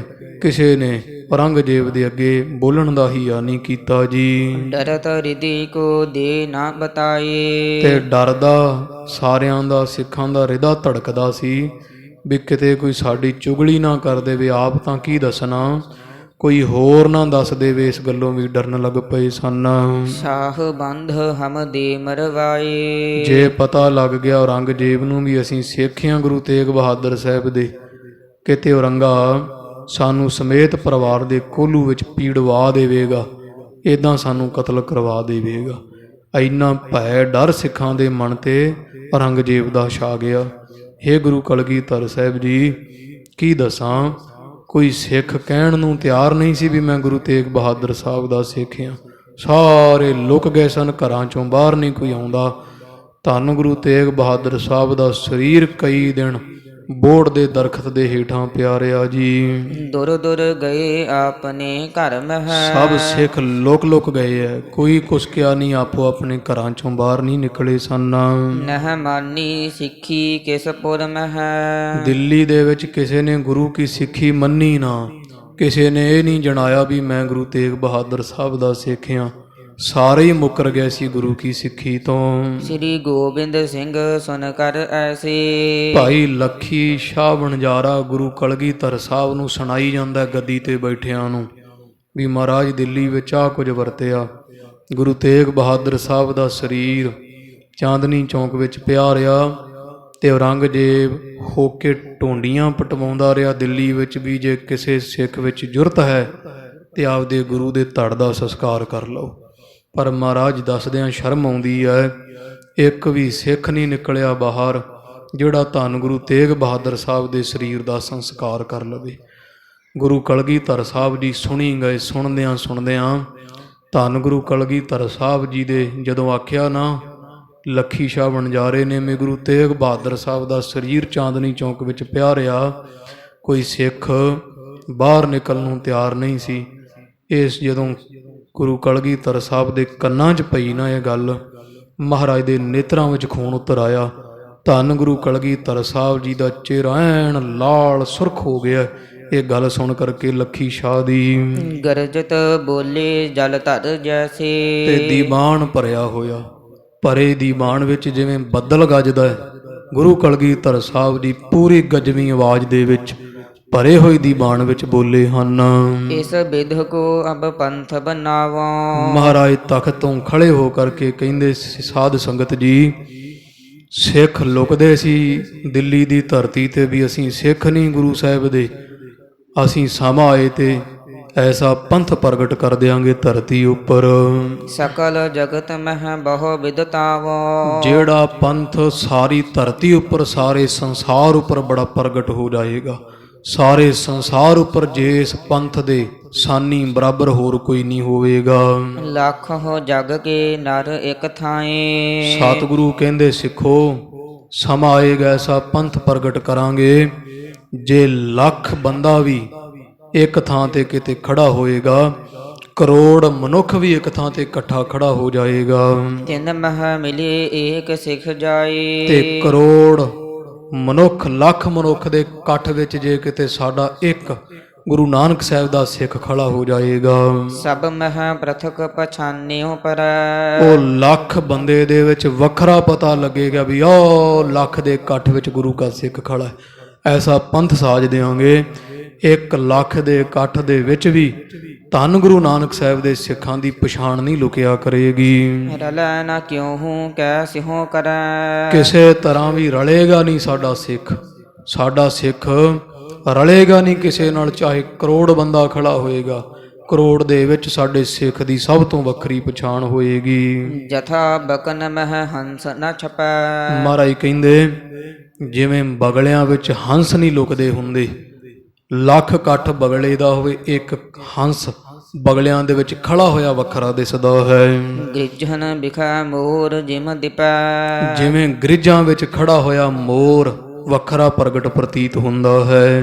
ਜਿਉ ਖਰ ਗਨ ਮਹਿ ਬਲੀ ਤੁਰੰਗ। ਜਿਵੇਂ ਗਧਿਆਂ ਦੇ ਵਿੱਚ ਸੂਰਮਾ ਘੋੜਾ ਬਲੀ ਖੜਾ ਹੁੰਦਾ ਹੈ, ਸੂਰਮਾ ਘੋੜਾ ਜਿਹੜਾ ਹੈ ਉਹ ਗਧਿਆਂ ਦੇ ਵਿੱਚ ਵੱਖਰਾ ਪਛਾਣਿਆ ਜਾਂਦਾ ਹੈ। ਜਥਾ ਮ੍ਰਿਗਨ ਮਹਿ ਕੀਹਰ ਅੰਗ। ਜਿਵੇਂ ਹਰਨਾਂ ਦੀ ਡਾਰ ਦੇ ਵਿੱਚ ਮਹਾਬਲੀ ਬੱਬਰ ਸ਼ੇਰ ਖੜਾ ਹੁੰਦਾ ਹੈ। ਤਿਮ ਨਾਨਾ ਭੇਖਨ ਕੇ ਮਾਹੇ। ਏਦਾਂ ਜਿੰਨੇ ਮਰਜੀ ਧਰਮ ਪੰਥ ਹੈ ਸੰਸਾਰ ਤੇ, ਬੜੇ ਭੇਖ ਹੋਣਗੇ, ਜੋਗੀ ਜੰਗਮ ਸਰੇਵੜੇ, ਕੋਈ ਪੰਥ ਹੋਵੇ, ਕੋਈ ਮਤ ਮਤਾਂਤਰ ਹੋਵੇ, ਸਾਰੇ ਮਤਾਂ ਮਤਾਂਤਰਾਂ ਦੇ ਵਿੱਚ ਸਾਡਾ ਸਿੱਖ ਐਂ ਦਿਸੇਗਾ ਜਿਵੇਂ ਹਰਨਾਂ ਦੇ ਵਿੱਚ ਸ਼ੇਰ ਖੜਾ ਹੁੰਦਾ ਹੈ, ਜਿਵੇਂ ਬਗਲਿਆਂ ਦੇ ਵਿੱਚ ਹੰਸ ਖੜਾ ਹੁੰਦਾ ਹੈ, ਜਿਵੇਂ ਗ੍ਰਿਜਾਂ ਵਿੱਚ ਮੋਰ ਖੜਾ ਹੁੰਦਾ ਹੈ, ਜਿਵੇਂ ਗਧਿਆਂ ਵਿੱਚ ਘੋੜਾ ਖੜਾ ਹੁੰਦਾ ਹੈ। ਸਾਡਾ ਸਿੱਖ ਲੱਖਾਂ ਦੀ ਗਿਣਤੀ ਵਿੱਚ ਇਦਾਂ ਦੂਰੋਂ ਪਛਾਣਿਆ ਜਾਏਗਾ। ਮਮ ਸਿੱਖ ਕੋ ਸਗਲੋ ਪਰਖਾਹੇ। ਸਾਡੇ ਸਿੱਖ ਨੂੰ ਦੱਸਣ ਦੀ ਲੋੜ ਨਹੀਂ ਪਏਗੀ ਵੀ ਮੈਂ ਗੁਰੂ ਨਾਨਕ ਸਾਹਿਬ ਦਾ ਸਿੱਖ ਹਾਂ। ਜੇ ਕਿਤੇ ਸਿੱਖ ਆਪਦੀ ਪਛਾਣ ਲੁਕਾਏਗਾ ਵੀ, ਆਖੇਗਾ ਮੈਂ ਸਿੱਖ ਨਹੀਂ, ਪਰ ਲੋਕ ਆਖਣਗੇ, ਸੰਸਾਰ ਆਖੇਗਾ ਵੀ ਨਹੀਂ, ਇਹ ਧੰਨ ਗੁਰੂ ਕਲਗੀਧਰ ਸਾਹਿਬ ਜੀ ਦਾ ਸਿੰਘ ਸੂਰਮਾ ਹੈ। ਸੁਨਤ ਸਭਾ ਸਭ ਬਿਸਮੈ ਹੋਈ। ਗੁਰੂ ਕਲਗੀਧਰ ਸਾਹਿਬ ਦੇ ਬਚਨ ਸੁਣ ਕੇ ਕੇਵਲ 10 ਵਰ੍ਹਿਆਂ ਦੀ ਉਮਰ ਵਿੱਚ ਸਾਰੀ ਸਭਾ ਦੇ ਚਿਹਰਿਆਂ ਤੇ ਲਾਲੀ ਆ ਗਈ ਹੈ। ਸਭ ਹੈਰਾਨ ਹੋ ਗਏ ਵੀ ਮਹਾਰਾਜ ਇੰਨੀ ਛੋਟੀ ਅਵਸਥਾ ਵਿੱਚ ਏਡੀ ਵੱਡੀ ਗੱਲ ਕਿਵੇਂ ਕਰ ਸਕਦੇ ਹੈ। ਸੱਚੇ ਪਾਤਸ਼ਾਹ ਦੇ ਵੀਰ ਅਸੀਂ ਬੋਲ ਸੁਣ ਸੁਣ ਕੇ ਜਿੰਨੇ ਦੀਵਾਨ ਵਿੱਚ ਸਿੱਖ ਬੈਠੇ ਸਨਗੇ, ਸਭ ਦੀਆਂ ਗਰਦਨਾਂ ਉੱਚੀਆਂ ਹੋ ਗਈਆਂ, ਬੈਠਿਆਂ ਦੀਆਂ ਛਾਤੀਆਂ ਚੌੜੀਆਂ ਹੋ ਗਈਆਂ ਹਨ। ਬਾਕ ਅਚਾਨਕ ਜਾਣਤ ਸੋਈ। ਕਿਉਂਕਿ ਮਹਾਰਾਜ ਨੇ ਅਚਾਨਕ ਹੀ ਇਹੋ ਜਿਹੇ ਭਾਰੀ ਵੀਰ ਅਸੀਂ ਬਚਨ ਕਹਿ ਦਿੱਤੇ। ਕਿਸੇ ਨੂੰ ਆਸ ਨਹੀਂ ਸੀ ਵੀ ਮਹਾਰਾਜ ਐਡਾ ਭਾਰੀ ਫੈਸਲਾ ਲੈਣਗੇ। ਪਨ ਬਨ ਜਾਰਾ ਬੂਝਨ ਕਰਿਓ। ਫਿਰ ਮਹਾਰਾਜ ਨੇ ਲੱਖੀ ਸ਼ਾਹ ਵਣਜਾਰੇ ਨੂੰ ਆਖਿਆ, ਲੱਖੀ ਸ਼ਾਹ ਅਗਲੀ ਕਥਾ ਸੁਣਾ। ਸਾਡੇ ਪਿਤਾ ਜੀ ਗੁਰੂਦੇਵ ਦੇ ਧੜ ਦਾ ਕਿਵੇਂ ਸੰਸਕਾਰ ਕੀਤਾ ਹੈ। ਤੋ ਤੇ ਕਹੋ ਕਾਜ ਕਿਮ ਸਰਿਓ। ਐਡਾ ਕੀਮਤੀ ਕਾਰਜ, ਖਤਰੇ ਵਾਲਾ ਕਾਰਜ ਤੇਰੇ ਤੋਂ ਕਿਵੇਂ ਸਰਿਆ ਹੈ? ਕਿਵੇਂ ਤੁਸਾਂ ਨੇ ਏਡੀ ਭਾਰੀ ਸੇਵਾ ਨਿਭਾ ਲਈ ਹੈ। ਕਹਿਤ ਭਇਓ ਲੈ ਬ੍ਰਿਖਬ ਕਨੇਰੇ। ਲੱਖੀ ਸ਼ਾਹ ਵਣਜਾਰਾ ਹੱਥ ਜੋੜ ਕੇ ਬੋਲਿਆ, ਕਹਿੰਦਾ ਗੁਰੂ ਕਲਗੀਧਰ ਸਾਹਿਬ ਜੀ, ਕਹੋ ਨਾਨਕ ਸਭ ਤੇਰੀ ਵਡਿਆਈ, ਕੋਈ ਨਾਉ ਨਾ ਜਾਣੈ ਮੇਰਾ। ਤੇਰਾ ਕੀਤਾ ਜਾਤੋ ਨਾਹੀ, ਮੈਨੂੰ ਜੋਗ ਕੀਤੋਈ। ਮੈਂ ਨਿਰਗੁਣਿਆਰੇ ਕੋ ਗੁਣ ਨਾਹੀ, ਆਪੇ ਤਰਸ ਪਇਓਈ। ਸਤਿਗੁਰੂ ਜੀ, ਗੁਰੂ ਤੇਗ ਬਹਾਦਰ ਸਾਹਿਬ ਜੀ, ਆਪ ਜੀ ਦੀ ਕਿਰਪਾ ਹੈ। ਆਪ ਜੀ ਦੀ ਕਿਰਪਾ ਮਿਹਰ ਸਦਕਾ ਇਹ ਸਾਰਾ ਕਾਰਜ ਹੋਇਆ ਹੈ। ਜਦੋਂ ਮੈਨੂੰ ਪਤਾ ਲੱਗਿਆ ਵੀ ਗੁਰੂ ਤੇਗ ਬਹਾਦਰ ਸਾਹਿਬ ਜੀ ਦਾ ਸਰੀਰ ਦਾ ਕੋਈ ਸੰਸਕਾਰ ਕਰਨ ਨੂੰ ਤਿਆਰ ਨਹੀਂ, ਤੇ ਮੈਂ ਮਨ ਵਿੱਚ ਸੋਚਿਆ, ਮਣਾ ਮਰ ਜਾਣਾ ਚੰਗਾ ਹੈ। ਧੰਨ ਗੁਰੂ ਤੇਗ ਬਹਾਦਰ ਸਾਹਿਬ ਜੀ ਦੇ ਸਰੀਰ ਦਾ ਜੇ ਸੰਸਕਾਰ ਨਾ ਕਰੀਏ, ਲੱਖ ਦੀ ਲਾਹਨਤ ਹੈ ਸਿੱਖ ਕਮਾਉਣ ਤੇ। ਮਹਾਰਾਜ ਆਪ ਜੀ ਨੇ ਫਿਰ ਕਿਰਪਾ ਕੀਤੀ, ਜੁਗਤੀ ਬਖਸ਼ੀ, ਤੇ ਮੇਰੇ ਕੋਲ ਜਿੰਨੇ ਬਲਦ ਗੱਡੇ ਸੀ ਮੈਂ ਸਾਰੇ ਚਾਂਦਨੀ ਚੌਕ ਲੈ ਗਿਆ ਸਾਂ। ਪਹੁੰਚਿਓ ਜੈ ਗੁਰੂ ਧਰ ਨੀਰੇ। ਜਿੱਥੇ ਗੁਰੂ ਕਾ ਧੜ ਸੀ, ਜਦੋਂ ਮੈਂ ਚਾਂਦਨੀ ਚੌਕ ਵਿੱਚ ਸਾਰੇ ਬਲਦਾਂ ਦੇ ਨਾਲ ਉੱਥੇ ਪਹੁੰਚ ਗਿਆ ਜੀ। ਮਹਾ ਧੂਰ ਵਾਯੂ ਤੇ ਭਈ। ਤੇ ਬੜੀ ਹਵਾ ਵਗ ਰਹੀ ਸੀ, ਕੁਝ ਬਲਦਾਂ ਦੀ ਧੂੜੀ ਪੈਰਾਂ ਦੀ ਉੱਡ ਉੱਡ ਕੇ ਬੜਾ ਗਰਦਸ਼ ਆ ਗਿਆ ਸੀ। ਦਸੋ ਦਿਸ਼ਾ ਨਹ ਜਾਣੀ ਗਈ। ਤੇ 10 ਦਿਸ਼ਾਵਾਂ ਵਿੱਚ ਪਤਾ ਨਹੀਂ ਸੀ ਲੱਗਦਾ ਵੀ ਚੜ੍ਹਦਾ ਪਾਸਾ ਕਿਹੜਾ ਹੈ ਤੇ ਛੁਪਦਾ ਪਾਸਾ ਕਿਹੜਾ ਹੈ। ਤਬ ਉਠਾਏ ਮੈਂ ਸਕਟ ਮਝਾਰੇ। ਸਿਪਾਹੀ ਜਰਾ ਕੁ ਪਾਸੇ ਹੋਏ। ਇੰਨੇ ਸਮੇਂ ਦੇ ਵਿੱਚ ਮੈਂ 4-5 ਸਿੱਖਾਂ ਨੂੰ ਨਾਲ ਲਾ ਕੇ ਗੁਰੂ ਤੇਗ ਬਹਾਦਰ ਸਾਹਿਬ ਦਾ ਸਰੀਰ ਚੁੱਕ ਕੇ ਗੱਡੇ ਵਿੱਚ ਰੱਖ ਲਿਆ ਸੀ। ਧੜ ਕਰ ਧਰ ਨਿਜ ਬ੍ਰਿਖਬ ਸੰਭਾਰੇ। ਤੇ ਮਹਾਰਾਜ ਫਿਰ ਮੈਂ ਧੜ ਮਹਾਰਾਜ ਦਾ ਰੱਖ ਕੇ ਰੂੰ ਦੇ ਗੱਡਿਆਂ ਵਿੱਚ ਢੱਕ ਕੇ ਤੇ ਆਪਦੇ ਬਲਦਾਂ ਨੂੰ ਸੰਭਾਲ ਲੈਣਾ ਕੀਤਾ। ਪਾਛੇ ਖੋਜਣ ਲੱਗੇ ਕਨੇਰੇ। ਜਦੋਂ ਮੈਂ ਉੱਥੋਂ ਆ ਗਿਆ, ਫਿਰ ਪਿੱਛੋਂ ਔਰੰਗਜ਼ੇਬ ਦੀਆਂ ਫੌਜਾਂ ਲੱਭਦੀਆਂ ਫਿਰੀਆਂ ਵੀ ਗੁਰੂ ਤੇਗ ਬਹਾਦਰ ਸਾਹਿਬ ਦਾ ਸਰੀਰ ਲੱਭ ਜਾਏ ਕਿਤੋਂ। ਨਹਿ ਪਾਇਓ ਧੜ ਸਭ ਬਿਦ ਹੀਰੇ। ਉਹਨਾਂ ਸਭ ਪਾਸੇ ਵੇਖ ਲਏ, ਪਰ ਕਿਸੇ ਤਰ੍ਹਾਂ ਵੀ ਉਹਨਾਂ ਨੂੰ ਗੁਰੂ ਤੇਗ ਬਹਾਦਰ ਸਾਹਿਬ ਜੀ ਦਾ ਧੜ ਨਹੀਂ ਮਿਲਿਆ ਹੋਇਆ ਸੀ। ਮਹਿਲੇ ਜਾਏ ਭਲੇ ਸੰਸਕਾਰੇ। ਪਾਤਸ਼ਾਹ ਜਿੱਥੇ ਸਾਡੇ ਬਲਦ ਤੇ ਹੋਰ ਛੰਨਾਂ ਪਾਈਆਂ ਸਨ, ਮੈਂ ਉਸ ਜਗ੍ਹਾ ਤੇ ਲਿਜਾ ਕੇ ਧੰਨ ਗੁਰੂ ਤੇਗ ਬਹਾਦਰ ਸਾਹਿਬ ਦੇ ਸੁੰਦਰ ਸਰੀਰ ਨੂੰ ਚੰਦਨ ਦੀ ਚਿਖਾ ਚਿਣ ਕੇ ਅੰਤਮ ਸੰਸਕਾਰ ਕਰ ਦਿੱਤਾ ਸੀ। ਬੀਨ ਪੁਸ਼ਪ ਮੈਂ ਭਲੇ ਸੰਭਾਰੇ। ਤੇ ਮਹਾਰਾਜ ਫਿਰ ਜਦੋਂ ਸਮਾਂ ਆਇਆ, ਦਿਨ ਚੜ੍ਹਦਿਆਂ ਮੈਂ ਗੁਰੂ ਤੇਗ ਬਹਾਦਰ ਸਾਹਿਬ ਦਾ ਅੰਗੀਠਾ ਸਾਂਭ ਕੇ 2 ਪਿੱਤਲ ਦੀਆਂ ਗਾਗਰਾਂ ਚੰਗੀ ਤਰ੍ਹਾਂ ਫੁੱਲਾਂ ਨਾਲ ਭਰ ਲਈਆਂ ਸੀ। ਤਾਂਬਰ ਗਾਗਰਾ ਦੋਏ ਮਹਿ ਪਾਏ। ਵਾਹਿਗੁਰੂ ਤਾਂਬੇ ਦੀਆਂ ਗਾਗਰਾਂ ਭਰ ਕੇ ਨਾ 2, ਤੇ ਮਹਾਰਾਜ ਸੱਚੇ ਪਾਤਸ਼ਾਹ ਮੈਂ ਜਿਹੜੇ ਥਾਂ ਸੰਸਕਾਰ ਕੀਤਾ ਉਸੇ ਥਾਂ ਟੋਆ ਪੁੱਟ ਕੇ ਮੈਂ 2 ਗਾਗਰਾਂ ਗੁਰੂ ਤੇਗ ਬਹਾਦਰ ਸਾਹਿਬ ਜੀ ਦੇ ਫੁੱਲਾਂ ਦੀਆਂ ਅੰਗੀਠੇ ਦੀਆਂ ਦਬ ਦਿੱਤੀਆਂ ਸਨ। ਇਸੀ ਥਾਨ ਮਹਿ ਰਾਖ ਗੱਡਾਏ। ਉਸੇ ਥਾਂ ਤੇ ਜਿਸ ਥਾਂ ਤੇ ਗੁਰੂ ਦੇਵ ਦਾ ਸੰਸਕਾਰ ਕੀਤਾ ਸੀ। ਅਬ ਮਾਲਿਕ ਤੁਮ ਵੱਡ ਸਮਰੱਥ। ਤੇ ਮਹਾਰਾਜ ਸੱਚੇ ਪਾਤਸ਼ਾਹ ਜੀ, ਹੁਣ ਇਹ ਗੁਰੂ ਤੇਗ ਬਹਾਦਰ ਸਾਹਿਬ ਦੇ ਸਰੀਰ ਦੀ ਸੇਵਾ ਮੇਥੋਂ ਲੈ ਲਈ ਤੁਸੀਂ, ਹੁਣ ਆਪ ਜੀ ਸਮਰੱਥ ਹੋ। ਸਤੇ ਪਾਤਸ਼ਾਹ ਜੀ, ਆਪ ਜੀ ਸਾਰਿਆਂ ਦੇ ਦਿਲਾਂ ਦੇ ਮਾਲਕ ਹੋ ਜੀ। ਕਰਨ ਕਰਾਵਨ ਸਭ ਵਿਧ ਹੱਥ। ਮਹਾਰਾਜ ਜੋ ਕੁਝ ਸੰਸਾਰ ਤੇ ਹੋ ਰਿਹਾ ਹੈ, ਸਭ ਕੁਝ ਕਰਨਾ ਕਰਾਉਣਾ ਉਹ ਆਪ ਜੀ ਦੇ ਹੱਥ ਵਿੱਚ ਹੈ। ਸੁਨ ਪ੍ਰਸੰਨ ਤਿਸ ਪਰ ਤਬ ਹੋਈ। ਭਾਈ ਲੱਖੀ ਸ਼ਾਹ ਵਣਜਾਰੇ ਦੀ ਸੇਵਾ ਸੁਣ ਕੇ ਗੁਰੂ ਕਲਗੀਧਰ ਸਾਹਿਬ ਜੀ ਬੜੇ ਖੁਸ਼ ਹੋਏ ਹੈ। ਜਨਮ ਮਰਨ ਬੰਧਨ ਤੁਵ ਖੋਈ। ਮਹਾਰਾਜ ਕਹਿੰਦੇ, ਸਿੱਖਾ ਤੇਰਾ ਜਨਮ ਮਰਨ ਕੱਟਿਆ ਗਿਆ, ਤੂੰ ਜੀਵਨ ਮੁਕਤ ਹੈ। ਧੰਨ ਗੁਰੂ ਤੇਗ ਬਹਾਦਰ ਸਾਹਿਬ ਜੀ ਦੀ ਸੇਵਾ ਕੀਤੀ, ਸਤਿਗੁਰ ਕੀ ਸੇਵਾ ਸਫਲ ਹੈ। ਜਿਤ ਸਤਿਗੁਰ ਕਾ ਮਨ ਮੰਨੇ, ਜਾਂ ਸਤਿਗੁਰ ਕਾ ਮਨ ਮੰਨਿਆ ਤਾਂ ਪਾਪ ਕਸੰਬਲ ਭੰਨੇ, ਸਾ ਸੇਵਾ ਕੀਤੀ ਸਫਲ ਹੈ। ਗੁਰੂਦੇਵ ਗੁਰੂ ਕਲਗੀਧਰ ਸਾਹਿਬ ਕਹਿੰਦੇ, ਹੇ ਵਣਜਾਰੇ ਸਿੱਖ, ਤੇਰੀ ਸੇਵਾ ਸਫਲੀ ਹੈ। ਜਿਨ ਸੇਵਿਆ ਤਿਨ ਪਾਇਆ ਮਾਨ। ਸੰਸਾਰ ਦੇ ਵਿੱਚ ਸਿੱਖ ਤੇਰੇ ਨਾਂ ਦੇ ਜੈ ਜੈਕਾਰ ਕਰਨਗੇ। ਤੂੰ ਉਧਰ ਗਿਆ, ਤੇਰੀ ਕੁੱਲ ਉਧਰ ਗਈ ਹੈ।